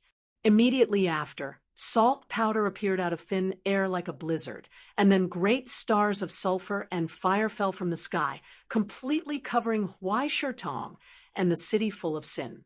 Destructive flames spread out like a tide, and sharp pillars of salt grew out of the ground like a forest. Mark of the miracle, fall of Sodom. Then, the incomplete sun, wheel flashed behind Pubris, and countless flaming radiances whistled as they fell to the ground. The arrows condensed from the plasma cloud extracted from the revolution of the star fell one after another. Each of them lit up the land with rising and falling sparks. When the high temperature dissipated, it was replaced by the plague and vicious poison of the gods. Miracle Mark, reign of Apollo. It was as if it still felt that it was not enough. Pubris raised his hand without hesitation and pointed to the sky. The secret technique from the Grand Master was operating at full power, and with his own divine body as the core, a natural disaster once again descended at an astonishing speed. Where that hand pointed, the darkness of the universe was actually torn apart as if a huge hole had opened in the sky. An endless stream of water from the river Styx turned into a torrent gushing out. The river of the dead, which took away all souls, wreaked havoc above Helios, but quickly turned into a phantom and dissipated. Before that, countless lightning bolts intertwined to form a thunderstorm once again enveloped everything. This was the destructive power of a great grandmaster with the body of a deity. In the past, the god's miracle engraving, which required the use of complicated secret instruments and countless prerequisites, was cast out without any pressure. In just half a minute, The seventh god's miracle engraving had already descended from the sky. However, it was all to no avail. After a mountain of blades, a sea of flames, thunder, and lightning flashed, Huaisha remained unscathed on the ground. In front of him, the thick steel barrier that kept regenerating suddenly disappeared. To be precise, it turned into scorching steel steam, and then quickly shrank and solidified. Countless components were formed out of thin air and riveted together. Finally, the heavy cannon was pointed at the sky. This was the three-phases conversion that allowed the items to freely transform between liquid, solid, and gaseous states, as well as the heavenly works of creation that allowed all creations to operate perfectly without any loopholes. The combination of the two King of Casting's consummate skills resulted in this jaw-dropping scene. While the ruler limited time experience card given by the Sunmaker was in effect, Huaisha could freely use the consummate skills of the 13 King of Casting's consummate skills. There was no need to learn or adapt. It was as if he was born with it. In the blink of an eye, Osiris's phase shield was reforged into the Styx's main cannon. Then there was the negative balance, which could infinitely increase the upper limit of the load, and the overload resonance, which could multiply the power through overloading. Using the Chaos Star Chain to lock onto the enemy's position, it gave the effect of a sure hit. With a snap of Huaisha's fingers, the blade of Horus in the cannon's bore turned into a blazing flash of light, tearing through the deep darkness of the universe. After piercing through the layers of defense, it left a deep gap in the god's miracle engraving of Ajax's shield. It pierced through Publius's chest. The perfect body of a deity was once again covered with a tragic wound. Stop it, Apu. Everyone outside is a natural enemy. Huaisha stretched out his hand, and the outline of the Styx's main cannon melted again, transforming into the reborn blade of Horus. Flames burst out from the blade, locking onto the opponent's face from a distance. So, how about we make a deal? He said, as a second-class military officer of the Astronomy Society, I promise you that if you surrender now, I will fight for leniency for you. How about that? You should know that you have no chance of winning. In fact, when Huaisha was on the same level as him, he had already lost. In other words, when Huaisha had the means to harm him, Publius was already destined to lose. From a war between a deity and a mortal, it became a war between half-finished products and half-finished products, a war between a forger and an alchemist, no matter how the external appearance changed. According to Beelzebub's calculations, even after losing the complete deity position, the difference in strength between Publius and Huaisha was still huge. It had just changed from 10 o'clock to 7, 3. The winning rate had become 9, 1. Unfortunately, that 9 was Huaisha. It was the same even if the opponent was a grandmaster. If bullying the weak was the privilege of a grandmaster, then defeating the strong with the weak was Huaisha's specialty. If the double red rod of the Astronomy Society couldn't even defeat an old man, he might as well retire early, get married, and raise children. Why do you have to show mercy? Huaisha. That's really unnecessary. Publius sneered and looked down at his face. I've already been in the cage of life for too long. I don't need the Astronomy Society to go through the trouble of building high walls for me. Prison? He had been in it for a long time. From the moment he was born, from the moment he learned his first sentence. What he felt was not joy or novelty, but a constant suffocation. 3 months into the pregnancy, he was diagnosed with an ectopic pregnancy. 5 months into the pregnancy, he was attacked. 6 months into the pregnancy, he was diagnosed with a developmental deformity and a lack of organs. During this time, he was on the verge of having a miscarriage several times. He also had to undergo 2 secret correction procedures and 1 operation. Even his mother suffered from massive bleeding during childbirth and almost died. This man, who was now called Publius, was born with a life full of misfortune. The moment he opened his eyes for the first time, everyone felt happy for the successful birth of this premature child who had almost died several times. However, what he comprehended was not joy for life. Instead, it was fear of death. It was fear that was engraved in his soul. He could not deceive himself by telling himself that time was long because the end of eternity was constantly approaching, constantly reminding him that life was as short as dew. No matter how many principles he learned, no matter what skills he mastered, the despair of death grew with each passing day. It could not be reduced. Even in Helios, who was full of miracles, he could not obtain the slightest bit of comfort. Instead, he became more and more depressed and tortured.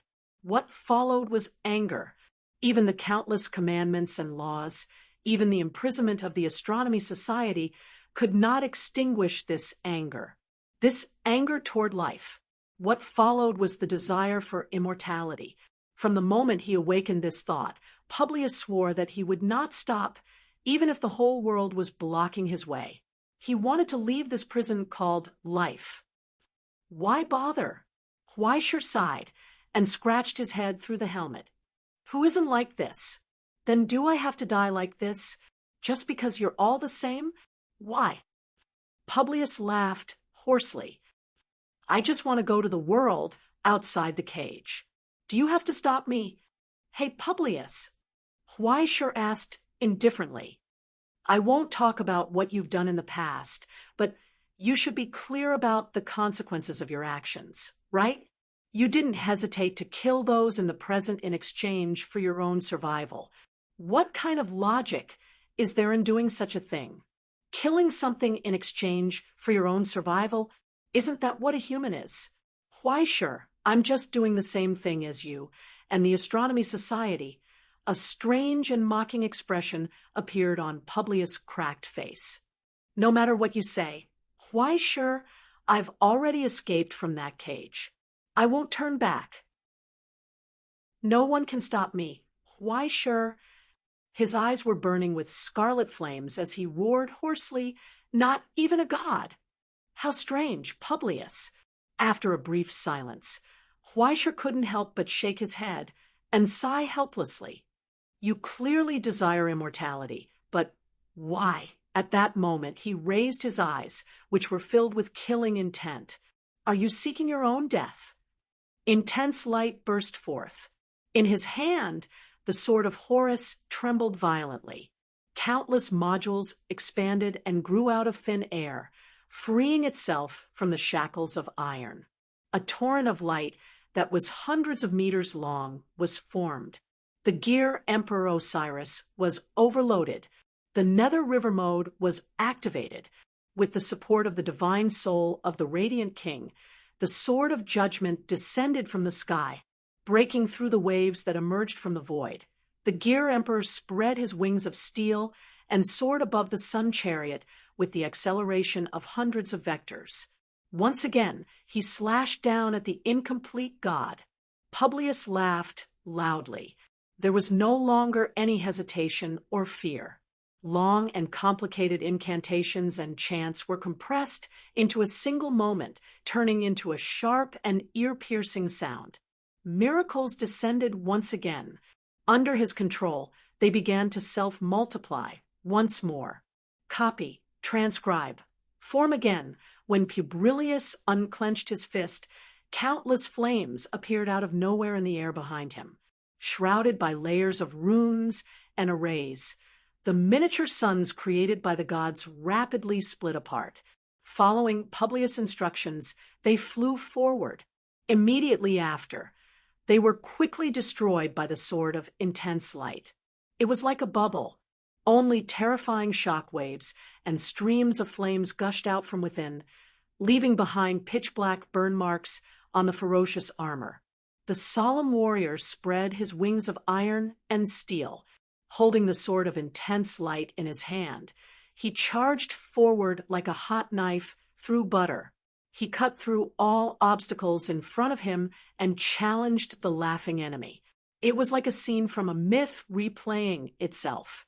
The cruel battle between the hero and the evil dragon descended once more. Helios, who was riddled with holes, wailed. Cracks kept appearing on his body, but the flames burning on his body became more and more intense.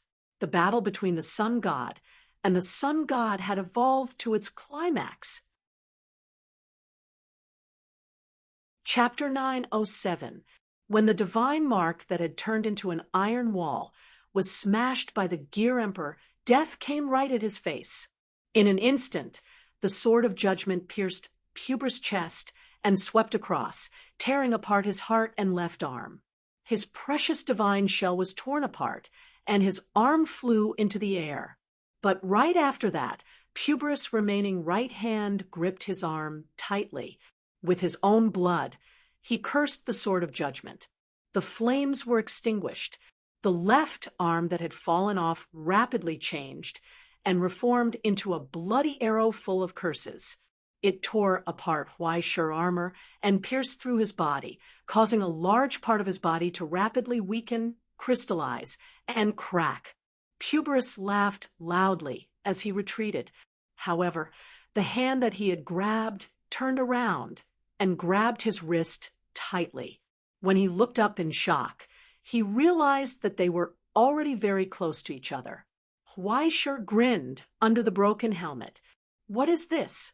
Delivering food to the door?" The thunder of supreme Tyr burst forth. With one punch, half of Puber's head was smashed, causing his face to be completely mutilated. But when Huaishur clenched his fist again, he realized that the arm he was holding was also broken. Like a gecko losing its tail, Puberus took the initiative to tear off his remaining right hand and fell from the air. He rapidly increased his speed, trying to distance himself. But it was useless. In Huaishur's hand, the outline of the axe of wrath appeared. The iron wings on his back spewed out hot currents as he swooped down. But before that, Baldur's anxious reminder rang in his consciousness. "Wait," he said nervously. "Don't use other weapons. Call Adong." Dong. Huaishur was stunned for a moment. The axe of wrath in his hand disappeared without a trace, replaced by Bichimos, who had turned back into steel. The hammer of agony. But now, as Huaishur swooped down, Baldur's divine soul actually operated on the hammer of agony, bringing about the supreme blessing from the Norse gods. It caused the ferocious wolf's head to transform once more. Along with the circulation of divinity, it became even more ferocious, and a violent aura gushed out from within, causing the entire world to be dyed in the color of blood. With Baldur's support, it was no longer a pure origin equipment. It couldn't even be called a border relic. Instead, it was a terrifying existence that resonated with some kind of fallen authority. This was the difference between them and freaks like Baldur. The attitude that truly belonged to the Nordic gods was definitely not gentle, but cruel and cold, just like the cold wind and frost that swallowed up the world. At this moment, the animated bestial soul was roaring, causing the hammerhead to light up with a halo that represented extinction. End all light and create eternal darkness. This was an eternal greed that would devour everything in the world, even the sun. Soul metamorphosis. Fenrir, you're really persistent. In midair, a resolute look appeared in Publilius' single, incomplete eye. His broken arms spread open, and he recklessly activated his divine body, causing the projection of the sun to appear once more. The alchemy array appeared out of thin air once more. After pouring in almost all of his power, Publilius' body spewed out an endless stream of dazzling flames.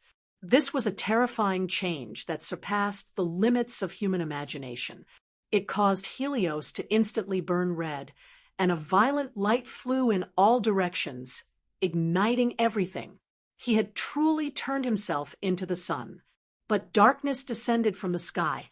The Gear Emperor sped up again, throwing itself straight into the endless heat, allowing it to burn its armor until it was scarlet red. Amidst the burning pain, he used up all of his origin equipment and raised the hammer that had turned into the end. With just one blow, I will use the pain of the human world to strike down the gods. Huaishur roared hoarsely. Your eternity should end now, Publius. In that instant, the burning sun exploded with a loud bang. With the blessing of Baldur's divine soul, Fenrir's power penetrated the high temperature comparable to that of a star. Together with Huaishur, it brazenly shattered the core within. It was an incomplete sun wheel. As the sun collapsed, the terrifyingly high temperature turned into a torrent, flying in all directions along with the fragments. The entire dark universe seemed to have been illuminated, but immediately after, everything disappeared without a trace. As Fenrir opened his mouth, all of the light disappeared into that bottomless mouth. Even the sun was completely swallowed up. Only a rapidly shattering body was left. With Huaishur's trampling, it fell from the sky and smashed into the scorching earth. Feeling the power of the gods continuously flowing out of his body, Publius tried his best to widen his eyes, but his shattered pupils could not see anything else. He could only see the ferocious black shadow that was close at hand, and the blood-stained hammer that was raised in his hand again. Do you still want to say something, Publius? Huaishur asked hoarsely. Publius opened his mouth, wanting to say something, but hesitated. In the end, it turned into a self-mocking sneer. He closed his eyes, and under Fenrir's bombardment, he was completely reduced to dust. Soon, the blessing from Baldur also slowly dissipated. Gear Emperor quickly collapsed, leaving only the complete Lord of the Flies among the fragments on the ground. Brother, your ruler experience card has expired. Beelzebub sighed, regretfully. Why don't we go find the Sunmaker to renew it? If you sacrifice a little and sell your body, we can still happily drive Gundams. Happily my ass. Huaishur smiled bitterly. I keep feeling that nothing good ever happens when I turn on my armor. He gasped for breath with difficulty, but his body that was on the verge of breaking down could no longer stay awake. He opened his mouth and wanted to say something, but the drowsiness had already pulled him, dragging his soul into a long dream.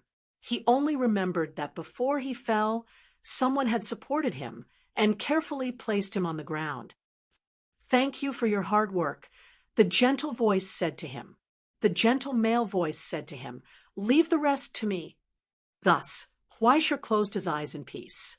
He fell into a deep sleep.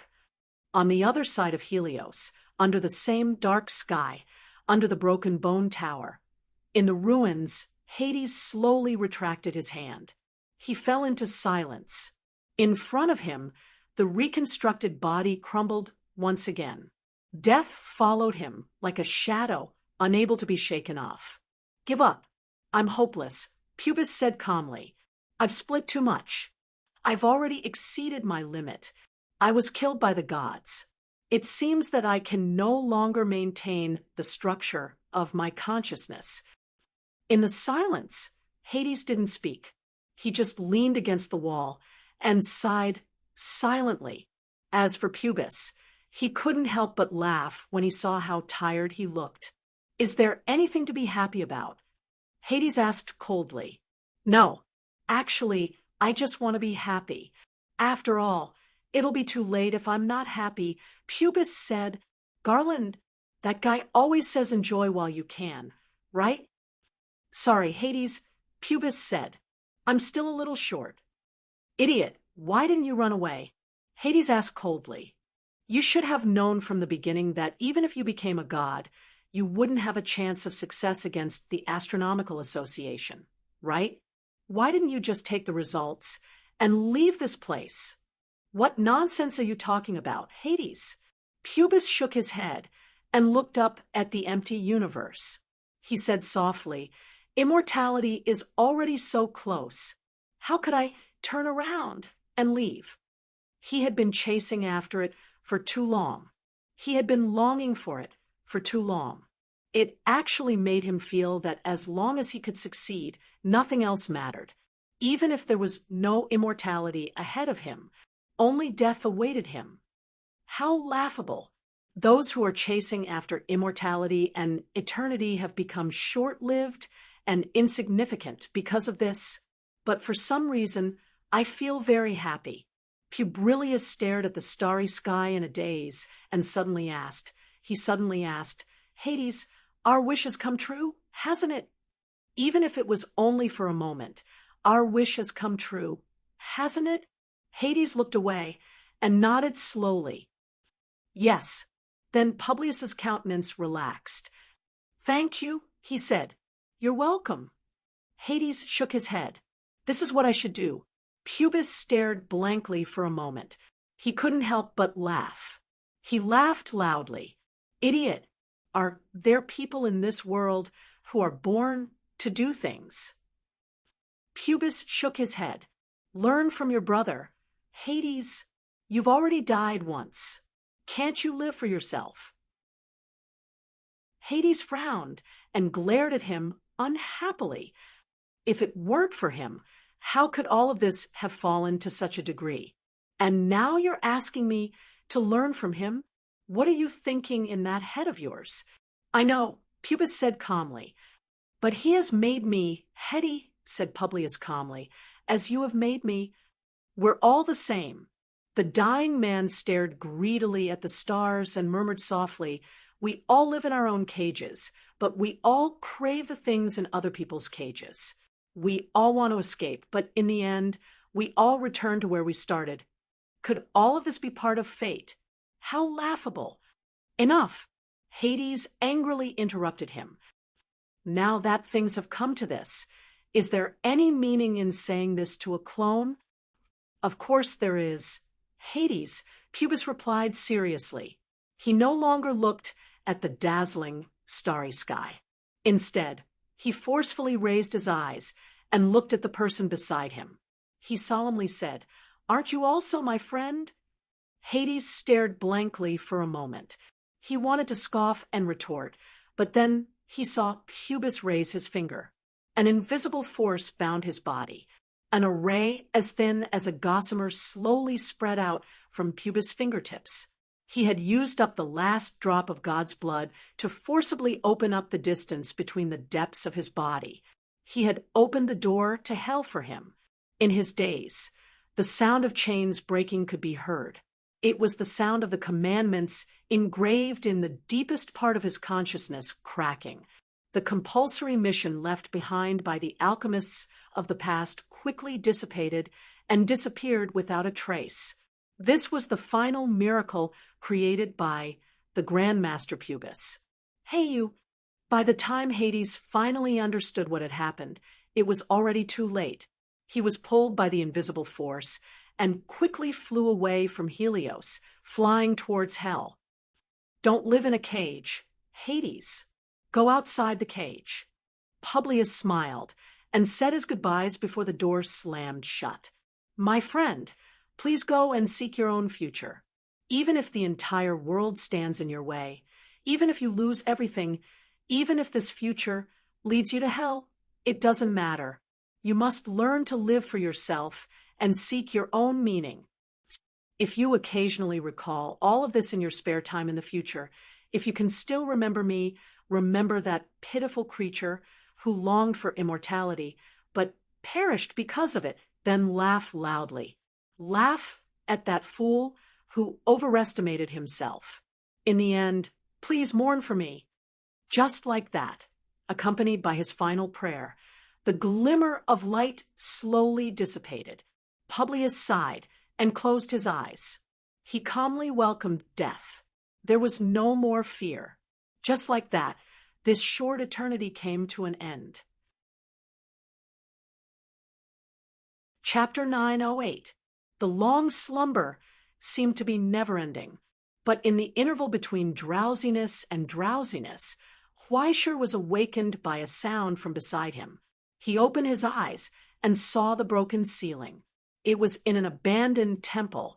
Through the collapsed roof, he could see the shining stars. It didn't seem like he was in the distant space at all, as if he was still somewhere in the present world. Beside him, the bonfire was burning vigorously, giving off a warm feeling. Huaishur tried to move his body, but then he felt a sharp pain in all parts of his body that went deep into his bone marrow. It was difficult to move, and he couldn't even feel half of his body. Numb, because there was a husky bigger than a motorcycle. Half of its butt was pressed against his chest. It was roasting by the fire, sleeping soundly and snoring loudly. Its snot bubbles were huge, and its saliva had accumulated in a large pool on the ground.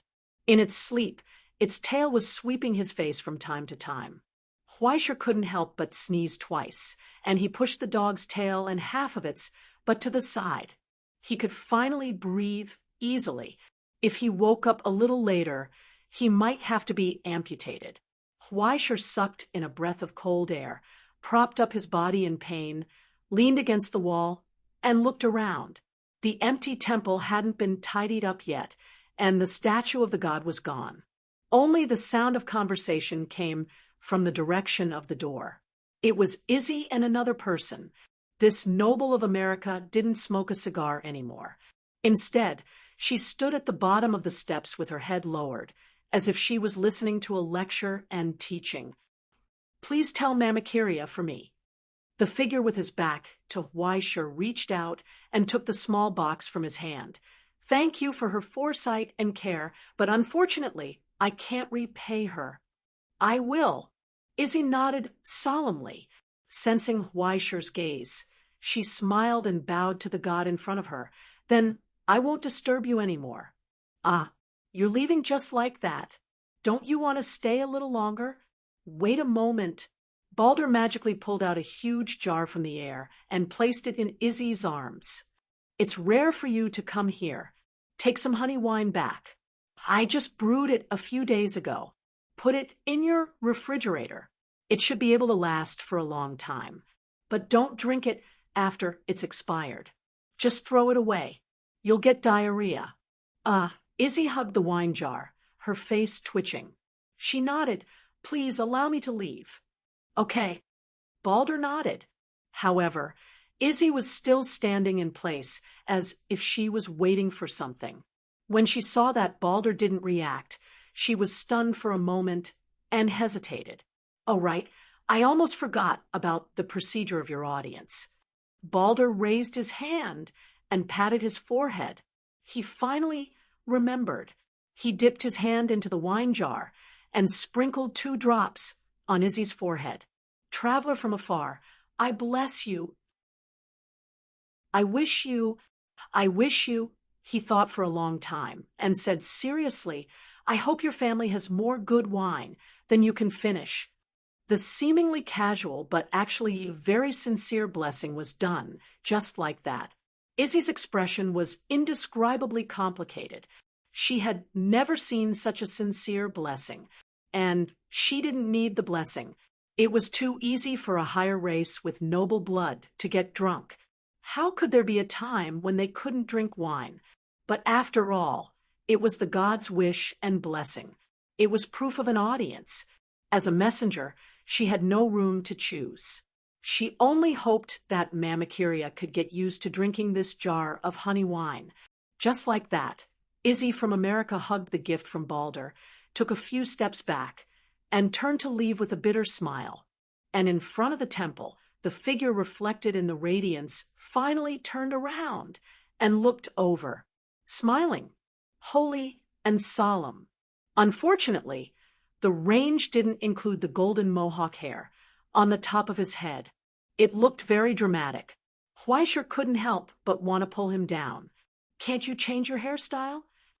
Huaishur slumped against the wall and complained helplessly. "I was born like this. I can't help it. I'm used to it." Balder shrugged and returned to his side. He sat down cross-legged, opened the lid of the water tank next to him, and poured himself a large glass of honey wine. He also stuffed Huaishur a glass. He raised his head and drank it all in one gulp. Like a fat otaku drinking happy water, he let out a long sigh of satisfaction. It's great. I didn't expect to be able to drink honey wine again. Long live the current world. Long live the Astronomy Association. Huaishur's expression suddenly twitched. Is this guy the god of light or some damn otaku? Hey, can you at least act like a god? But I'm the one who doesn't look like a god the most. Balder scratched his head, awkwardly. Not only do you not look like a god, you don't even look like a Viking.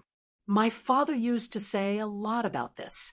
If this goes on, it will be difficult for mortals to revere me. But in my opinion, it doesn't matter if they revere me or not. It's best if everyone can drink and eat meat together. That makes sense. Huaishur nodded. Drinking and eating meat were the most important things. Right? Balder laughed happily. Cheers. Crack.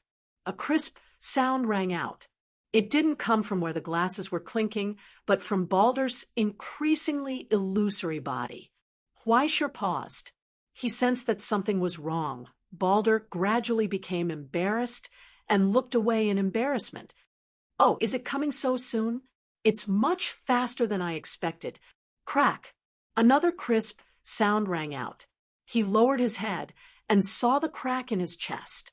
Inside his body, the incomplete sun wheels slowly rotated, exuding a brilliant light that grew brighter and brighter. It seemed to be growing.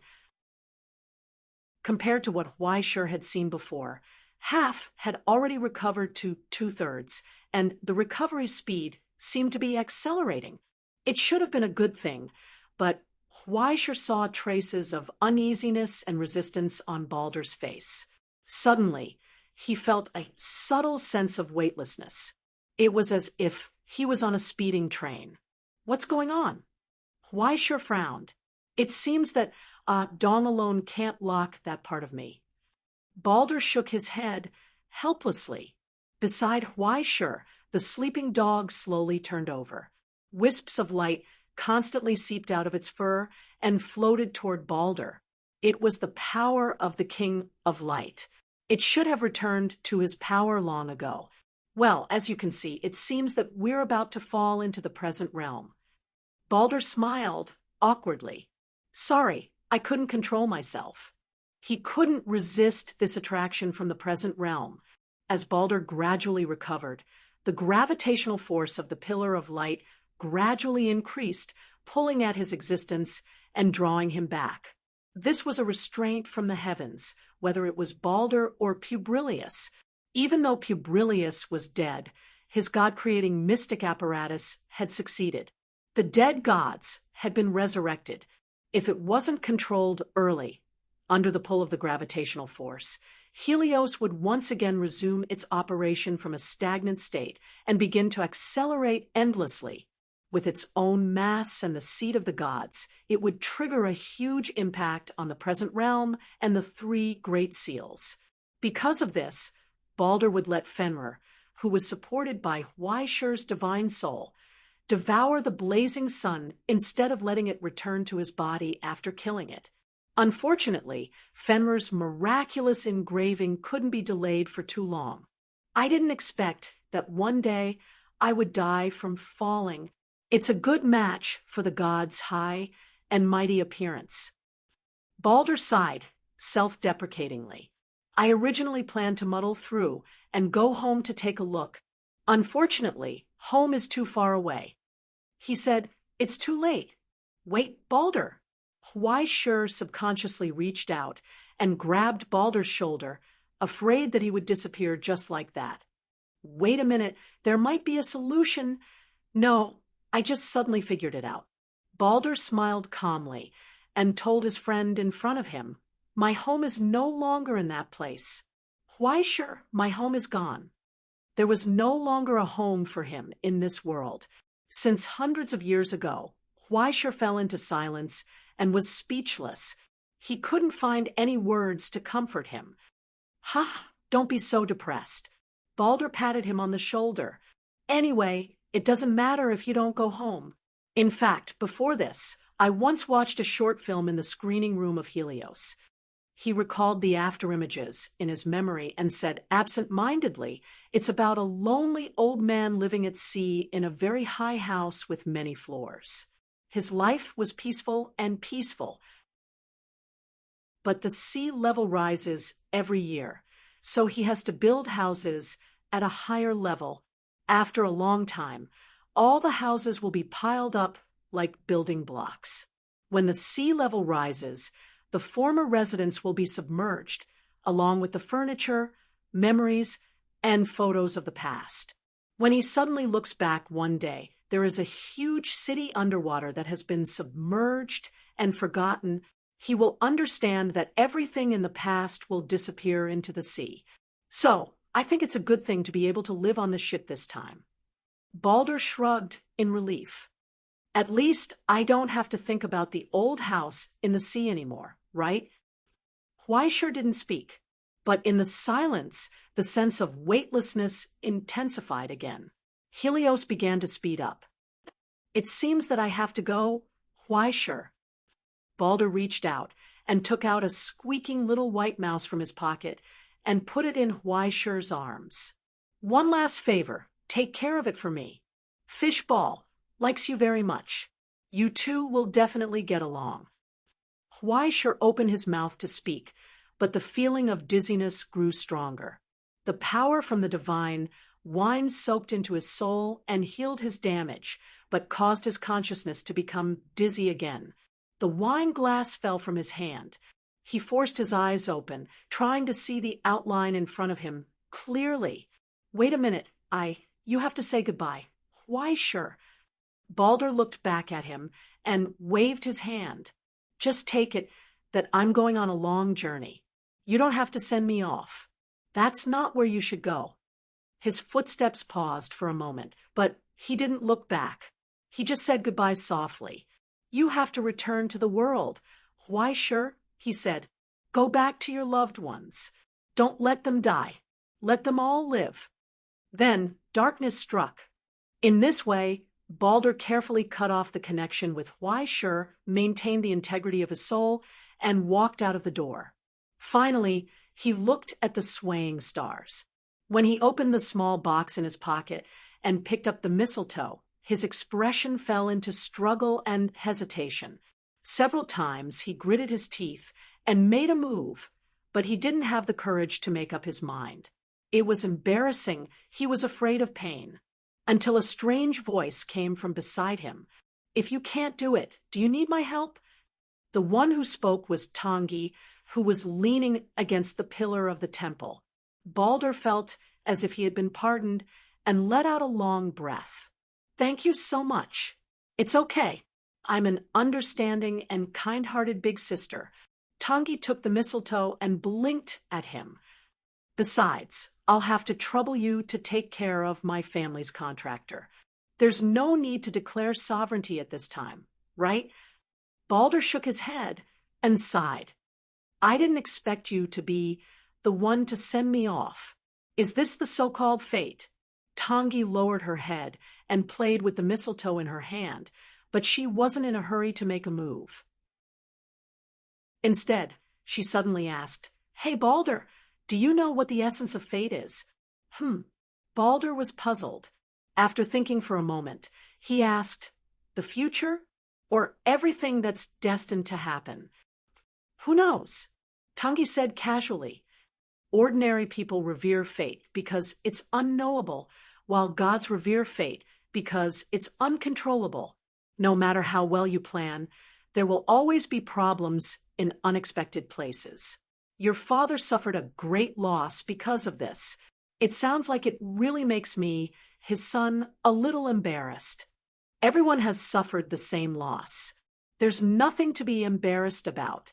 Tangi paused for a moment and said solemnly, However, as far as I know, sometimes at some important times, fate itself will also be interfered with. Interfered with? Balder shook his head. Is fate still fate after being interfered with?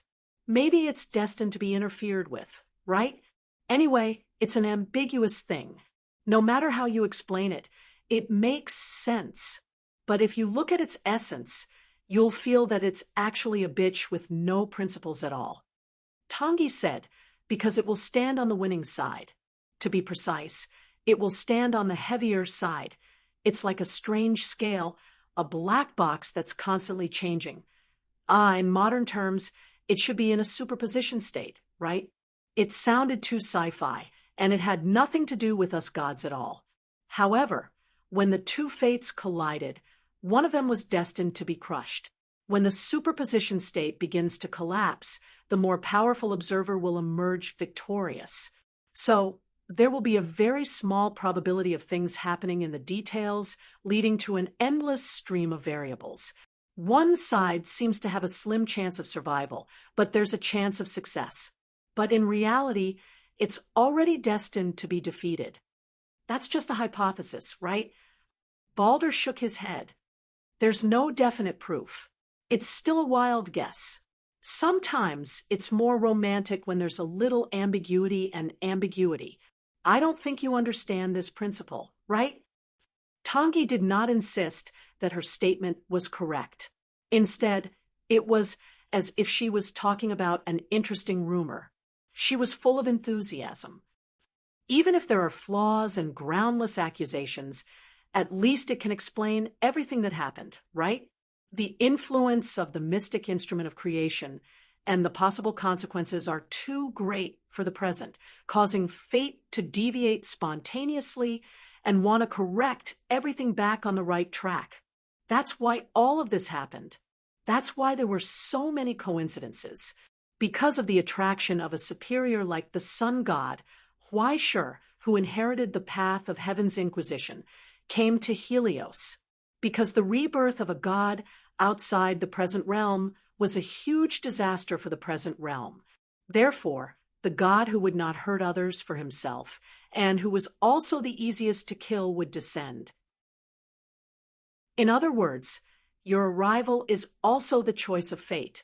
This is probably heaven's will, right? Tangi said indifferently, maybe it's purely a coincidence. She said, it depends on which one you like. Are you comforting me? Balder froze for a moment and smiled gratefully. It sounds like the present world has chosen me. That's not a bad way to put it. Don't you feel resentful? Tangi asked, you're destined to die. No. Balder shook his head. Don't you feel regret? A little. Balder sighed with emotion. If there's any wish, I really want to see the present world. But the world that Huaishur talked about is so beautiful. It would be a pity if it disappeared because of me. You chose the world between yourself and the world. Tangi nodded. That's really your style, Balder. Am I actually that noble? Yes, after all, you're the kind of person who doesn't want to make others sad. Balder shook his head. This is not a compliment for a Norse god. It's enough that it means something to you. Tangi paused for a moment with a solemn expression. She expressed her gratitude to the god in front of her. Thank you for everything you've done for Huaishur, Balder. She said, thank you. Balder scratched his face a little embarrassedly. Then will you mourn for me, former Lord Tai? No, I won't. Tangi's expression became disdainful. No one will sympathize with a guy who talks about the dark history of a kind-hearted person. Besides, isn't there an agreement waiting for you? She reminded him that the agreement that belongs to you alone. Balder froze in place. You still remember her, don't you? The person who was waiting for you. For so many years, she has always kept her promise. With her last obsession, she is alone in hell, sleeping in a place without light, waiting for your arrival day after day, year after year. Now, it's time to keep your promise, Balder. This time, will you still keep your promise? Of course. Balder nodded and answered frankly, how can I let her be alone? Very good, Balder. Tangi said approvingly, you are indeed the kindest god. At that moment, the mistletoe pierced his chest. He did not feel pain or fear. The god was silently collapsing. When this moment came, Balder raised his head and stared at the person in front of him, waiting for her to say that sentence, that incantation that would truly end everything. And so, just like many years ago, just like the end of every story about Balder, Tangi raised her head as if declaring to fate. Once again, he uttered the same sentence. Let Hela get what she wants. At that moment, the invisible bridge was connected again. In front of Balder, a black door appeared silently and opened. In the deepest part of the darkness, a distant figure appeared and gradually became clear. Across this door that existed and was void, she stared blankly at the figure who had fulfilled his promise. As if she could not believe it, she did not dare to reach out to touch his face. Sorry to have kept you waiting. Balder smiled, reached out, and held her hand tightly. I'm here to fulfill my promise. Hela. Then he spread his arms and hugged the lonely illusion. This time, I won't let you be alone again. Just like that, without any hesitation, Light and Death held hands and followed her into the distant darkness. But before leaving, he took one last look at everything behind him. He smiled and said goodbye. He expressed his gratitude for this short meeting. Farewell, my friend. Please mourn for me. Are they really leaving just like that? Tangi stood where she was and stared at the place where they had disappeared. She could not help but sigh and shake her head. They really left a huge mess for me to clean up. And you, Zeus, shouldn't you get lost too? The show is over. I'm different from Odin's son. As long as I can still struggle at death's door, for a while, I'll shamelessly continue to dawdle. Zeus's incomplete illusion appeared and looked around. Besides, isn't this not over yet? The most important ending hasn't even begun yet. At the place where the god had disappeared, an even more brilliant flame rose and spread, causing the halo of the sun around Helios to become even more dazzling. That was the fountain of light that was about to erupt. Although Balder's divine soul had passed away, this was not the present realm. This power could not pass through the axis of the world and successfully return. If this continued, it would be more troublesome if it was absorbed by Helios or used by someone else, wouldn't it? Zeus wanted to see how she would deal with the final ending. It's very simple, Zeus. Tangi calmly stared at the mistletoe in her hand and said, we just need to perform the ritual just now again and consume the remaining power. Zeus frowned in confusion. It was hard to understand. Indeed, this was a solution. But the problem was, Balder was already dead. How could they kill him again? Isn't there a ready-made one? Tangi turned around and looked at the temple. There was indeed a ready-made replacement there, an existence that had once borne Balder's divine descent and could almost be regarded as the mortal incarnation of the King of Light. As a candidate to replace Balder, there was indeed no one better. But the problem was, you can even think of this. Zeus fell into a daze and was dumbfounded. Are you still human? Didn't you say that contractors were very important and should be cherished? Even someone as shameless as him had never thought that there would be such a wicked operation in the world. It would shock Olympus for an entire year. Don't worry. Ordinary people can't do it, but it definitely won't be a problem for him. Before he became Balder's divine descent, he was my contractor. Tangi turned around and smiled. I have to have confidence in the person I choose. Besides, I don't want to see my contractor sad. Even if she couldn't redeem everything, she should at least leave him with something to remember. Chapter 909. Aren't you afraid of killing him? Instead, Zeus became worried. Don't worry, it's not unusual for him to die once or twice. Tangi waved her hand indifferently, lowered her head, and stared at Huaishir's face. Should I say that you're lucky or unlucky? It just so happens that there's still the reflection crystal here. It's just a part of the advancement ceremony in advance, and it also comes with a protagonist level service of muscle and marrow replacement that is commonly seen in fantasy novels. You won't object, right? This is a rare blessing from God. I believe in you. Before she finished speaking, the mistletoe, as sharp as a sword, sank into Huaishir's chest. There was a mighty roar, and the nothingness of the sun that surrounded Helios suddenly shook and began to shrink violently, along with the endless brilliance, inward. Before the phenomenon of the reflection spring appeared, it had already poured into Huaishir's body under the guidance of the mistletoe, permeating every part and illuminating the eternal darkness of the ultimate. Finally, it merged into the deepest part of the soul. Under the illumination of the light, the crown on Tangi's head appeared again, and under the illusion, it once again showed its majesty. Reaching out to control this miracle created by God, she announced in a solemn voice, "Here thou shalt reenact Baldur's death, and return this divine power to the world." This was instantly transmitted to the core of the realm of reality, along with the resonance between the light and the realm of reality. It was a choice like a whale's fall. At the cost of God's own fall, she returned the power that created her and gave everything back to the entire realm of reality. At this moment, as the vessel of the divine power, Huaishir would also be regarded as a part of it, inheriting the correction value brought by this whale's fall. And the price was that his soul would be dissolved by the divine power.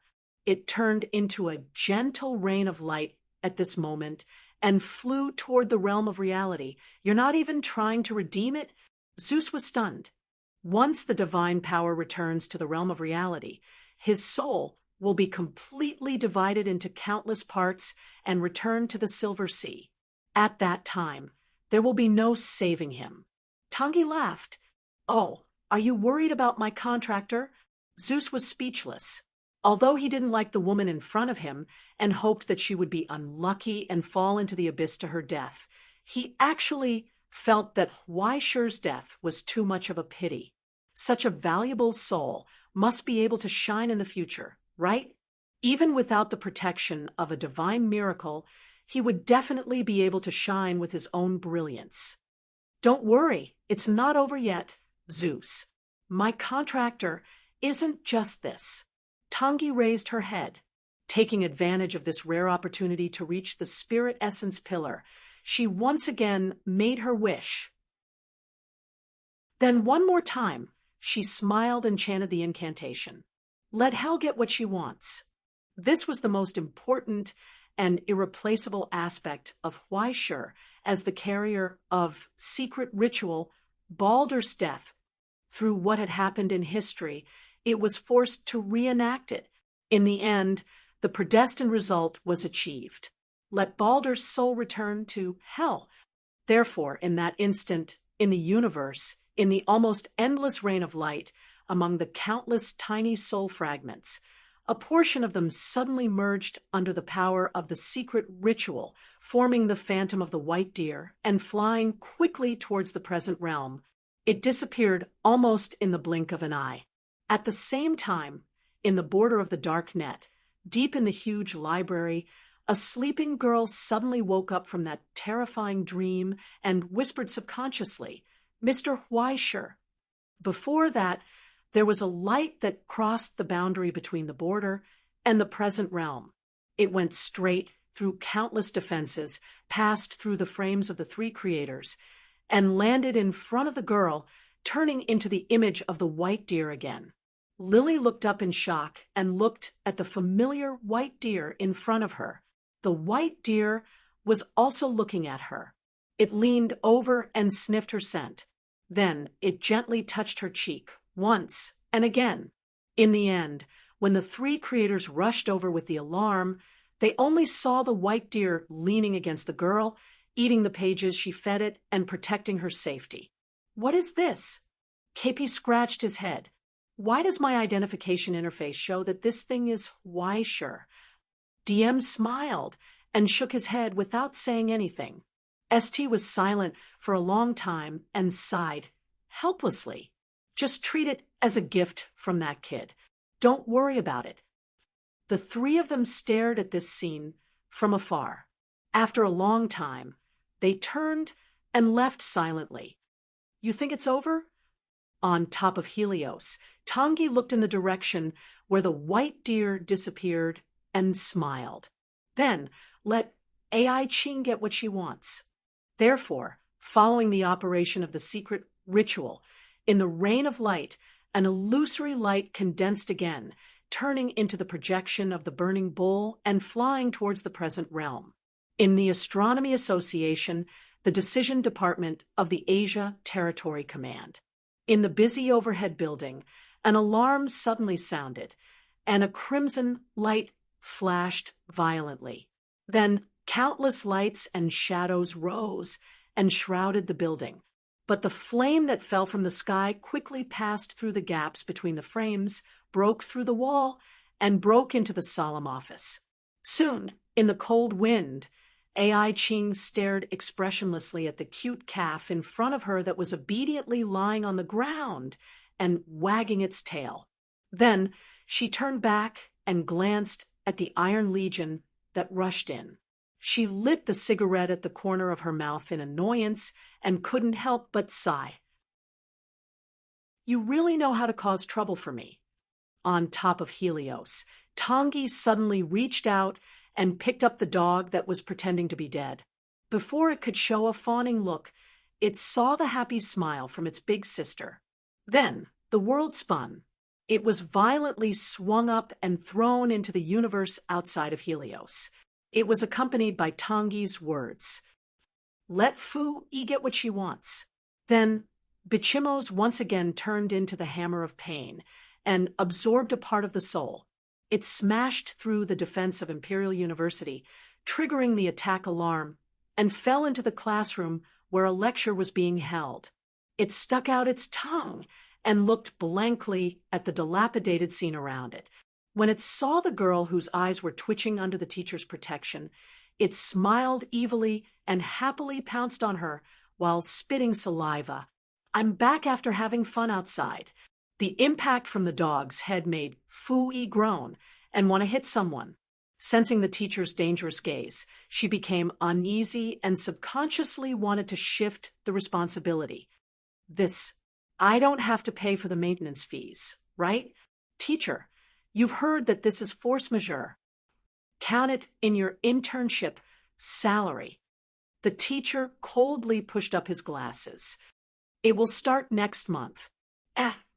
Then let Luo Xian get what she wants. Accompanied by Tangi's shout, the white horse of the Sword of Virtue came out of the rain of light and galloped towards the present place. India, in the deepest part of a dark temple, in the hellish sea of blood, the lonely traveler stopped and looked away from the camera in his hand to look behind him in shock. It was a handsome white horse that came out of the void, glowing. Did you come to play with me? Luo Xian smiled and scratched its chin. Then let's go together. Coincidentally, there's still a long journey ahead. She put her luggage on the saddle, took the reins, and walked deeper into the darkness. She happily hummed a ballad. On top of Helios, Tangi, who finished a long string of words in one breath, took a deep breath, wiped the fine sweat on her forehead, and sighed helplessly. It's really tiring to have a contractor who likes to flirt. There shouldn't be anything left, right? There shouldn't be anything left, right? Since everyone had already taken their share. The rest, I'm under a lot of pressure, so I won't hold back. Tangi put her hands on her hips and shouted proudly, the rest is all mine. So in an instant, the rain of light trembled violently, and a large part of it turned back towards Helios, turning into a flock of crows that filled the sky. Finally, It surged and fell on the huge temple and Tangi's shoulder. A giant python emerged from the shadow and coiled around her arm, turning into a gorgeous bracelet. But there were still a large number of soul fragments that flew along with the rain of light. What about the rest? Zeus asked. I've helped him take care of most of it. Shouldn't I let him work hard for the rest? Tangi waved her hand indifferently. Don't worry. He has a deep relationship with the present realm. It's just a gathering. It won't be a problem for him. Just like that, the dazzling rain of light flew across the cold universe, crossed the distant scale, and fell to every place in the present realm along with the surging divine power. The love and compassion from the King of Light sprinkled in every corner, looking back at the source. And in America, in an ancient temple, an old woman holding a needle and thread raised her hand and stared at the light spot that fell on her palm, as if sighing and rejoicing. Welcome back, Balder. Mamakiria raised her hand and sent the light spot into the breeze. She stared at it as it went away and dissipated, and softly wished, "May you sleep peacefully in this generation." In the distance, only the sound of the wind responded. In the long dream, Hwaishur felt that he was falling. In the endless darkness, the loneliness made people want to go crazy. But it seemed that there was someone by his side, traveling with him. His heart seemed to be vaguely comforted, and he was not so afraid. You see, the so-called meeting and parting is so simple, it's always common. The calm voice told him. So, when you meet, you should laugh as much as you can, so that you won't have any regrets when you part.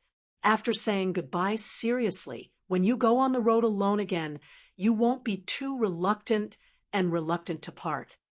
When he walked to a certain place, he stopped and said to Hwaishur, I'll send you here. You should go home. But what about you? Hwaishur asked, Where are you going?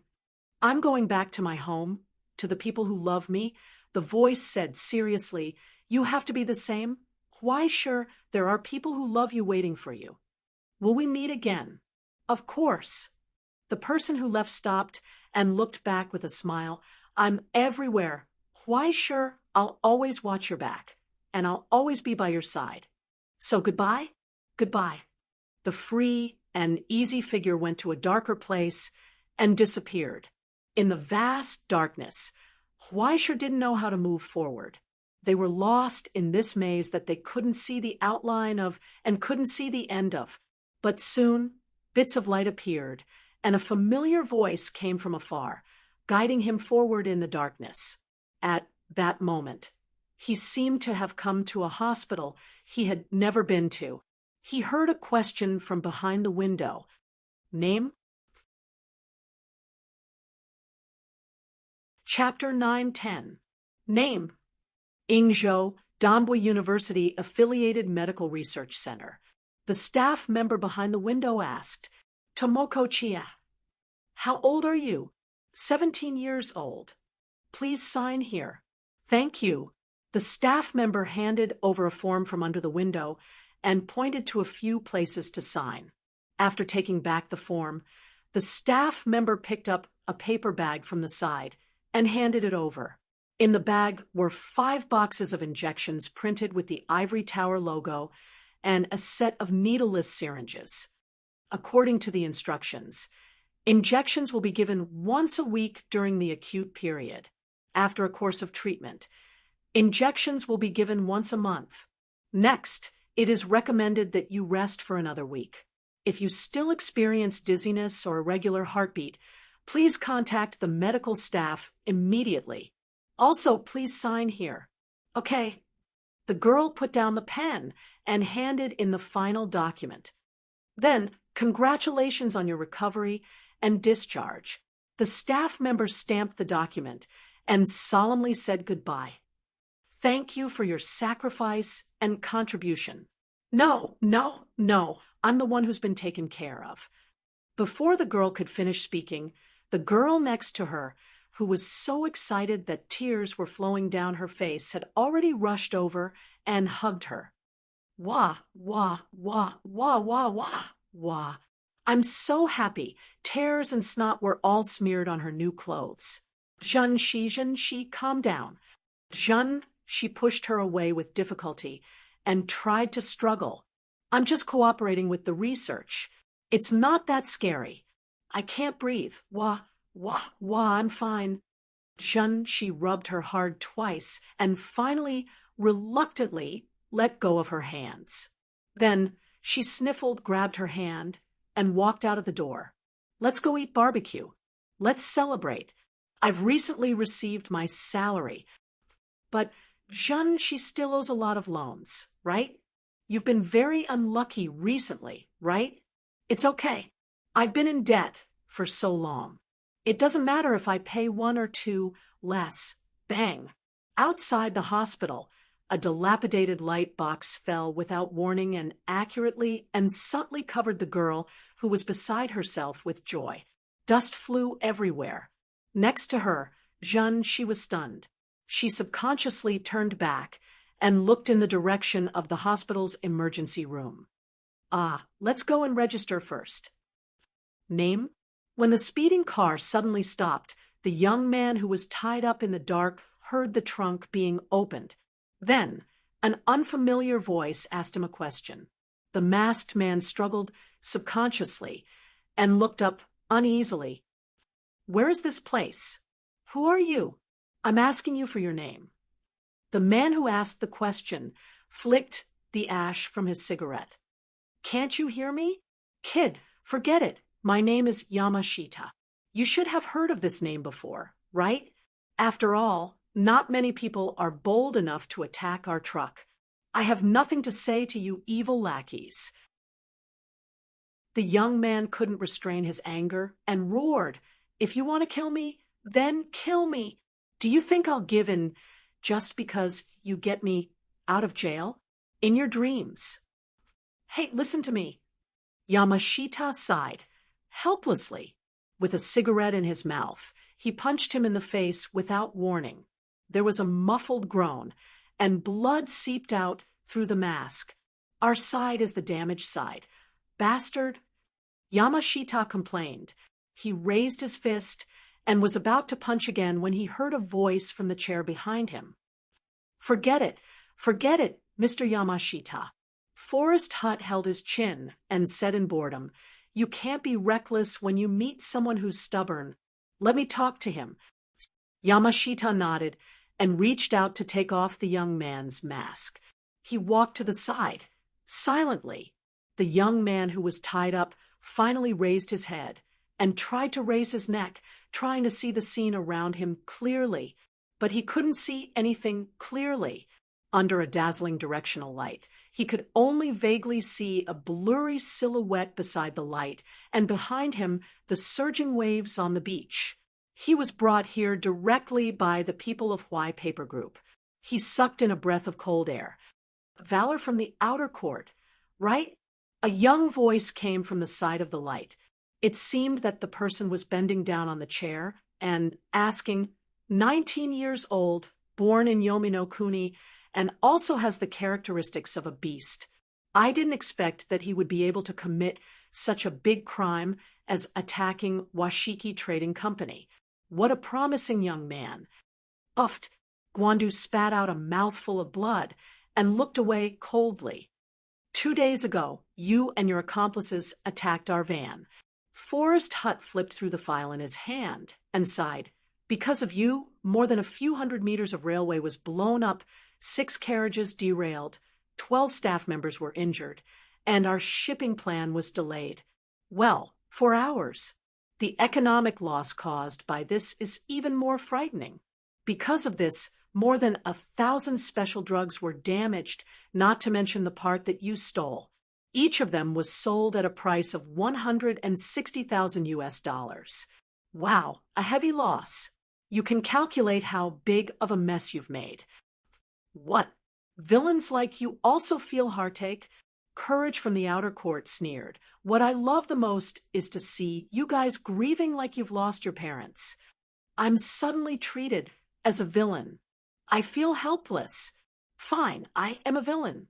Forrest Hutt scratched his head. What I'm curious about is, why didn't you attack earlier or later? Why did you choose to attack our delivery van? You should know that the van in front was filled with gold. Or is your information wrong? Do I care about your stinky money? Valor was furious. He glared at that person under the glaring lights. It's because of villains like you that the special drugs are monopolized. You've used them as tools to extract profits. So many innocent people who can't afford to pay can only suffer, and let you squeeze them. He roared, "You will suffer retribution." There was a strange silence. Forrest Hutt and Valor looked at each other. After a long time, they shrugged. Well, it seems that there are no external forces involved. As he spoke, he sighed and looked at the angry young man. Although the other party seemed to be older than him. You're a sender, right? So what if I am? Valor raised his head. Do you think that you're the only one who can control power? As long as YG Group exists, there will always be people like me standing up. Until the day you villains are burned to ashes. Yes, maybe there will be such a day. The little house in the woods laughed happily. But I finally understand. As he spoke, he suddenly pointed at the person in front of him and said firmly, "You're the legendary Chinibu, right?" There was an awkward silence. Valor didn't say anything. He just glared at this guy, trembling with anger. I know, I understand. In this country, arrogant young people like you often talk about justice and eliminating evil. You think you're special, that you have the righteousness and the truth in your hands. It's really difficult to deal with you. They can't talk. They can't understand. They can't do it. They can't do it. They may not be willing to do it. Forrest Hutt thought for a while and said seriously, "So why don't we be frank and honest?" Valor sneered, not taking it seriously. However, he still raised his hands seriously. You have two choices. First, seeing that you are still useful, you will work for us from today until you pay back all the losses you have caused. By the way, the interest will be paid according to our society's rules. Kill me if you want. Do you think I will? Valor sneered, but his voice was interrupted by the young man who stood up in front of him. As for the second choice, it's my favorite. The dazzling light disappeared because endless darkness rose. As the silhouette stepped forward, it turned into an ink-like shadow covering his face. The darkness seemed to have substance, turning into layers of cold snake shadows, spreading over his skin as if it wanted to penetrate his body through his twitching facial features and pierce his soul. Then, a cold palm pressed against his forehead. Don't tell me you think you can die once and for all? Forrest Hutt leaned over and looked down at the ignorant man in front of him, his eyes scarlet. Ascenders are very valuable. Valor. More valuable than you can imagine. Bone marrow can be used to pair with the sick. Internal organs can be used for medical experiments. Skin can be made into precious curse vessels. Blood is a material for many alchemy potions. And even hair can be sold for a good price in the wig market. Your eyes, nose, ears, organs, and even bones will soon leave you. They will be sold in South America, Russia, and Rome. I can guarantee that you will still be alive when that time comes. Even your soul will be able to continuously extract origin substance and pay off your debt in the long run. Until one day, a long, so long that one couldn't see the end of it, one's origin substance would be sucked dry to the very last drop. One would finally die in despair, and the ashes of one's soul would be absorbed into the relics at the border. Just like a pig on an assembly line, no part will be wasted. Forrest Hutt gently stroked his hair and told him, Valor, you will create new value. That kind of gaze, the expression on the waiter's face twitched. It was difficult to describe the expression he saw at that moment. It was as if a butcher was lovingly staring at fresh meat on the chopping board, with greed and ferocity that seeped deep into his bones. He was full of expectations. Now, tell me. Forrest Hutt stroked his hair, looked up at the night sky, and asked casually, "Which one will you choose?" Chapter 911. Silence. A long silence. Under the dazzling light, Wygwan's straight spine seemed to have been broken. Bit by bit, it bent down. After a long time, there was a whine in response. So Wygwan nodded happily and waved his hand behind him. The black market doctor, who had been waiting for a long time, clicked his tongue unhappily and turned to leave. It was a wasted trip. Bad luck. It wasn't until the hand finally left his head that Waiter could finally catch his breath. It was as if he had been stuffed into the deep sea and endured a long suffocation. He greedily breathed in every bit of air. Tears and snot flowed out uncontrollably. He wailed loudly. "Okay, good boy." Wygwan reached out and untied him. He squatted in front of him and smiled as he picked up his hand and shook it. "From today onwards, let's be good friends." "Okay." Wygwan nodded dully, like a walking corpse. Little Hutt in the woods nodded, took out a mobile phone, and handed it to him. "Remember to tell your friend not to rob the truck anymore. Although we have taken back the medicine that was stolen, hurry up and send the hidden part back to me. There are 16 types of special drugs for different animal characteristics. If they are used indiscriminately, they will really die. Of course, it is also necessary to persuade them to turn themselves in and tell us the source of the information and the instigator." "Okay." Wygwan nodded numbly. "Finally, from today onwards, learn to watch the news. You people of Ingzhou should change your **T conduct as soon as possible." Wygwan tilted his head, took the cigarette from the corner of his mouth, and stomped it out. He said disdainfully, "This thing was given out for free in Donbui yesterday. If you register, you get 2 free courses. If you don't register, it's 5,000 Ingzhou dollars per box. It's almost cheaper than cold medicine. Do the math yourself. How much can you exchange for the train you blew up?" Silence. A long, long, long silence. Wygwan raised his head with difficulty. He was stunned and couldn't understand what he had heard. "Huh. Name?" The staff behind the window looked up. Tatishi, the embarrassed middle-aged man, sat on a chair, pinching his wrinkled border passport. "Tatishi Shinya, 31 years old.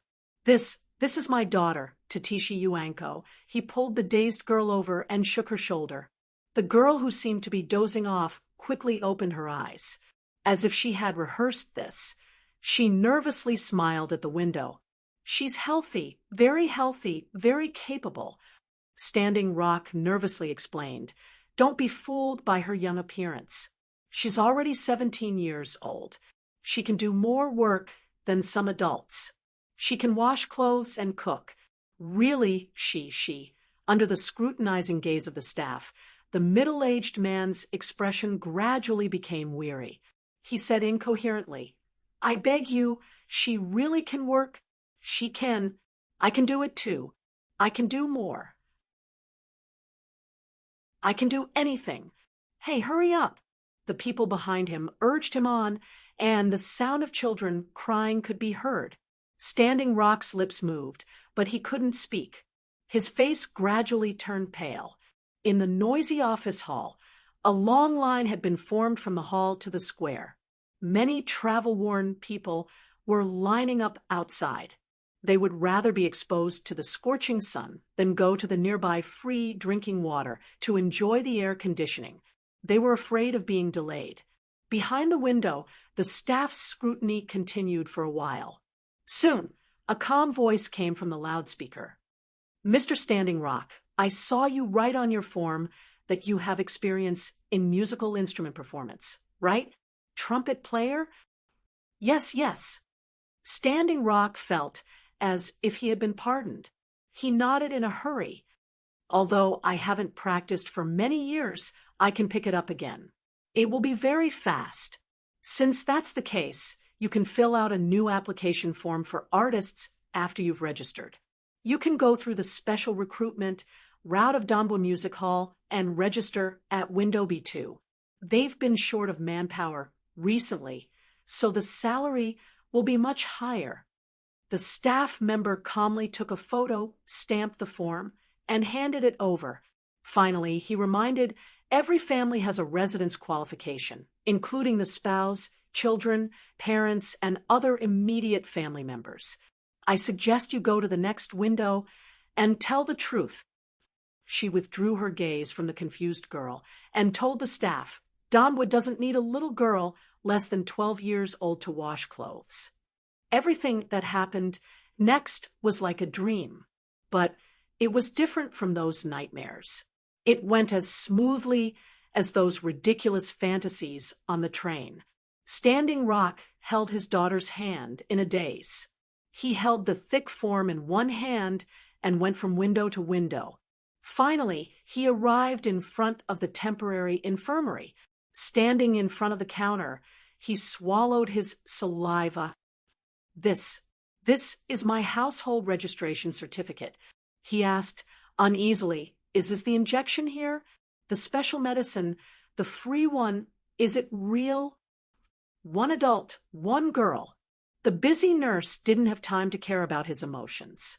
She snatched the test form from his hand, flipped through it, stamped it again, and handed over 2 forms without hesitation. Turn right inside. Just line up. Next. Standing Rock was pushed by the people behind him, but he mustered up the courage to ask again, is it really free? It's not free, sir. The nurse raised her head and looked over in surprise. She said, you have to pay for the injection fee of 200 yuan per person. Please line up inside to pay. Next, he was pushed, urged, and scolded. Standing Rock was like duckweed, drifting with the waves. He looked at everything in front of him in a daze, but he couldn't react to anything. In the end, he was pushed into the injection room. It was still like sleepwalking. He was absent-minded. He looked at everything in front of him in a daze. He didn't even feel anything during the injection. There was only a slight pain, like the pain that could be seen everywhere in his life. Adults, please ensure that you have enough food for a week. If minors have cold symptoms, please go to the nearest designated hospital and go to the special window. Next to him, the nurse who was giving instructions noticed his absent-minded look and frowned. Sir, are you listening? But Standing Rock was still staring at his daughter in the injection room. His whole body was pressed against the glass, and he didn't dare to let her out of his sight. She seems better than before. Look, she's much more energetic, he muttered to himself, not knowing who he was talking to. He couldn't help but smile. She doesn't look so sleepy anymore, right? She's much better than before. She's just injected. It hasn't taken effect yet, sir. The nurse reminded him, but Standing Rock was still looking at his daughter in a daze. After a long time, he whispered, but she'll get better, right? The nurse was stunned for a moment and nodded slowly. Yes, she'll get better. She smiled and replied, she'll be better than before, Mr. Standing Rock. The beeping sound came. She put the notice in her hand with the precautions in her hand into the middle-aged man's hand and turned to leave. Under the gentle sunlight outside the window, the thin paper fluttered slightly in the wind. The handwriting seemed to spread out and fly into the blue sky. There was an illusionary glimmer of light sprinkling down from the sky like rain, illuminating the last part of it. It wasn't printed in black. Instead, it looked like someone hurriedly grabbed a pen before leaving and wrote a blessing for a traveler coming from afar. Tell everyone who comes here. Welcome to Doomsday. Name? Outside the emergency room. The chief surgeon held the medical record in his hand and followed behind the emergency team to check the patient's information with the patient's family. But before entering the operating room, he paused and reminded with a solemn expression, "The patient is old. Sudden organ failure. This kind of major surgery is risky. I hope you're prepared." "Please, please." The haggard man bowed repeatedly and begged with hope. "Please. I'll do my best." The doctor looked away and didn't look at the man's expectant face. 6 hours later, the emergency patient, Nakamura Yum, stopped breathing in the ward after the surgery. Cause of death: postoperative myocardial infarction. She was 54 years old. 2 minutes later, a baby's cry came from another operating room. Natural birth. Mother and daughter were safe. "Have you thought of a name yet?" In the ward, the nurse solemnly reminded, "This is a big deal. Don't give the child a strange name." Mrs. Matsuda insisted on a very long name. "It seems to be an album by some band. No matter how we persuade her, she won't listen." "It's really worrying." The pale wife leaned on the bed, holding her husband's hand and staring at the baby sleeping soundly. She couldn't help but smile. "Future." She thought for a moment and said seriously, "Her name is Future." Then, in the darkness, Huaisha heard the name. He couldn't help but laugh. He applauded. "Future." "Name?" In front of the checkpoint, the nervous girl answered in choppy Ingzhou language, "Jin Siyuan." "Name?" In the interview, the young man summoned the courage to look up. "Koori Shizuka." "Name?" On the street, the performer who played the violin handed over his ID card. "Chen Chung." "Name?" The fashionable girl stuck out her tongue. "Big Field Hope." In the darkness, Huaisha looked up and heard the voices from afar. They were like countless tiny spots of light dancing in front of his eyes, illuminating the long and lonely road. There were more voices. There were more prayers, more thanks, and more calls. They guided him, little by little, forward, until he opened his eyes in a daze. Countless broken souls gathered again.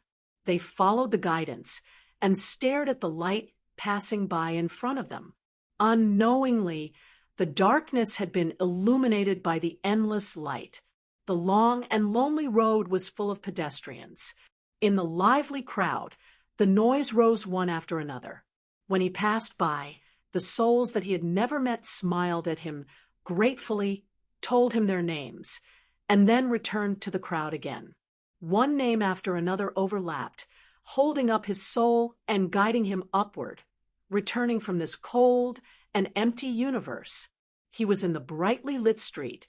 He was in the deserted alley. He was in the ward listening to the crying. And he stared at the sleeping face of the child under the warm light. When Huaisha looked up, he saw the mighty rain of light sprinkling from the night and falling into the hands of nothingness. Bit by bit, every ray of light carried the smiling face of a friend.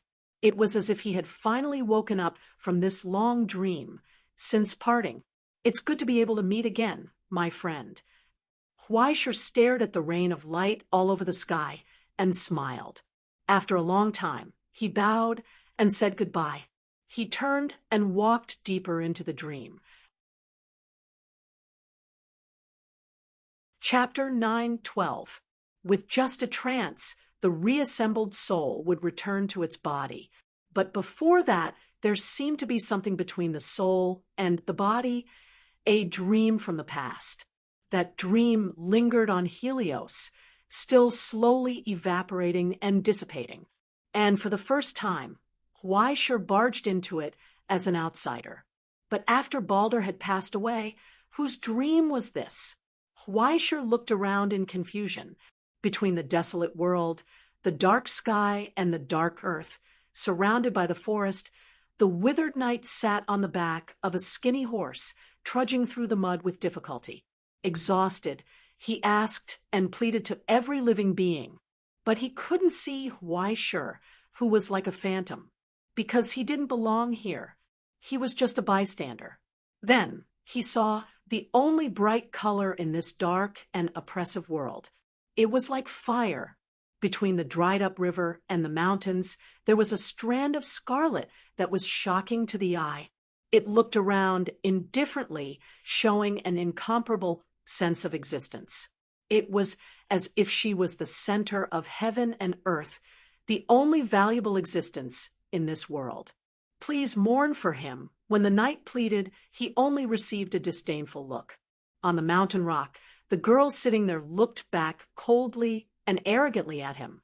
It was a familiar face, so familiar, but he couldn't see the smile that Huaishur was familiar with. It wasn't gentle at all. It was completely different from everything he knew. It was full of wildness and fierceness, making people not dare to approach it. "Why?" she asked mockingly. "Just because he is Odin's son." The knight didn't speak. After a long silence, he spoke again in a hoarse voice. "Then, please leave this land." The girl on the mountain rock laughed, as if she had heard a joke. "Just you?" In the dead silence, the knight slowly raised his hand and pressed it on the hilt of the sword at his waist. He clenched it tightly. The veins on the back of his hand were bulging, but under that pair of cold eyes, he didn't dare to move. "Don't draw your sword. Helmont, this is for your own good.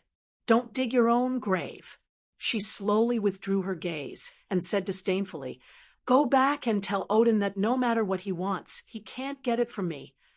Helmont's beard trembled as he begged again in a humble manner, "I'm just begging for your mercy. Why should I pity him?" The girl on the rock asked, "In order to let his son escape from the dispute between the fates, Odin regarded hell as a shelter. But if he doesn't even want to abide by the contract between him and the sanctuary, then his son can't be freed. He can't even go to hell. He can only wander in this world as a ghost forever." As if she was announcing fate, she said coldly, "This is the price he has to pay for acting smart. Aren't you the same, Dijun?" Helmont could not hide his anger as he roared hoarsely, "One day you will suffer the same fate." Flames suddenly burst out from the pitch-black world. But it wasn't warm. Instead, it was extremely brutal and dyed everything scarlet. The old knight was suddenly set ablaze. From the inside out, his eyes, mouth, and nose spewed out blazing flames, interrupting his words and making him let out a hoarse scream, until the girl on the rock flicked her finger slightly, extinguishing the torment that was comparable to the burning sun. "This is just a small punishment, Helmont, as the price you have to pay for calling my name directly." She withdrew her gaze without interest. "Get lost." Soon, the skinny old horse supported the heavily injured knight and slowly left, disappearing from Huaishur's sight. Just as he was in a state of confusion, he sensed a cold gaze from beside him. She noticed that this outsider didn't belong here. The girl in the red dress held her chin and glanced over with disdain. And then, "Mortal, who are you?" Huaishur was stunned for a moment, being stared at like that. A strange absurdity and conjecture rose in his heart. He wanted to say something but stopped, unable to say anything. However, this astonishment and delay was interpreted as a form of resistance. In an instant, Huaishur felt that his neck was lifted and hung in the air. He couldn't resist at all. He was violently pulled up by that hand and choked by the neck. Only a pair of burning eyes stared at him. The fire was so bright, but so cold. She said, "Since you don't speak forever." Huaishur struggled with all his might, trying to pry her hand away, but he couldn't shake the power of that hand at all. Even if he tried his best, he couldn't open a gap. He could only use all his strength to squeeze out a voice from his lungs. "Tangi, let go," he said. "I'm almost out of breath." At that moment, the girl seemed to be stunned and widened her eyes in disbelief. Finally, she sensed the existence of this dream. So, everything quickly began to dissipate. The barren land, the dark sky, and even everything in front of him, but only the sense of suffocation remained, making Huaishir struggle subconsciously, twisting his body and gasping for breath with difficulty. Finally, he opened his eyes. Then, he saw the figure sitting on his chest. That was really a heavy burden. You're awake. Tangi seemed to be fine. She closed the book in her hand and looked down at him happily. Are you feeling unwell? Huaishir's face was livid, and he pointed to his chest. I'm going to suffocate to death. What did you say? I can't hear you clearly. Tangi lowered her head in confusion, tied up her hair, and leaned over. Her bright red eyes, which were exactly the same as in the dream, stared at him. So close. Can you please make it clearer? I said. Huaishir took a deep breath with difficulty. Bitch, get away from me. With all his strength, the dying patient finally pushed the guy sitting on his body away. Then he lay on the ground and coughed violently. ICU, where is the ICU? I need to be resuscitated. Wow. What did you say to the gentle big sister? Tangi squatted down and gloated at his sorry appearance. She reached out and poked his cheek. This is the price. Do you know Huaishir the price? Huaishir stared at her. This woman from the past to the present, there was no change at all. But it was different from the past. Huaishir stared straight at her face. He didn't even bother to wipe the saliva that he coughed out. He stared at her cheek. It was a smile that was completely different from the one in the dream. The person in the dream looked so lonely, but so arrogant. It actually made people feel that she took the initiative to abandon this world, because no one could chase after her. What's wrong? Tangi squatted beside him and held her cheek. Is today also a day to be intoxicated by my peerless beauty? Don't look at it too much. What if you fall in love with me? Huaishir rolled his eyes. He didn't want to pay attention to her anymore. He turned over and lay on the ground. After a long time, he finally caught his breath and realized that the pain in his body had disappeared. His entire body had returned to a healthy state. It was almost inconceivable. Even the cracks and wounds on his soul had disappeared. And then the divine mark and origin substance equipment had disappeared as well. Huaishir was dumbfounded. Wait, what happened to me? He stood up in shock and groped around his body. It was as if the divine mark and the key were forgotten in some corner. What about my injuries? My divine mark? Wait, why does my chest hurt so much? He pulled open his collar and looked at his undamaged chest. He was confused. Why do I feel like I was stabbed by a knife? It's just an illusion.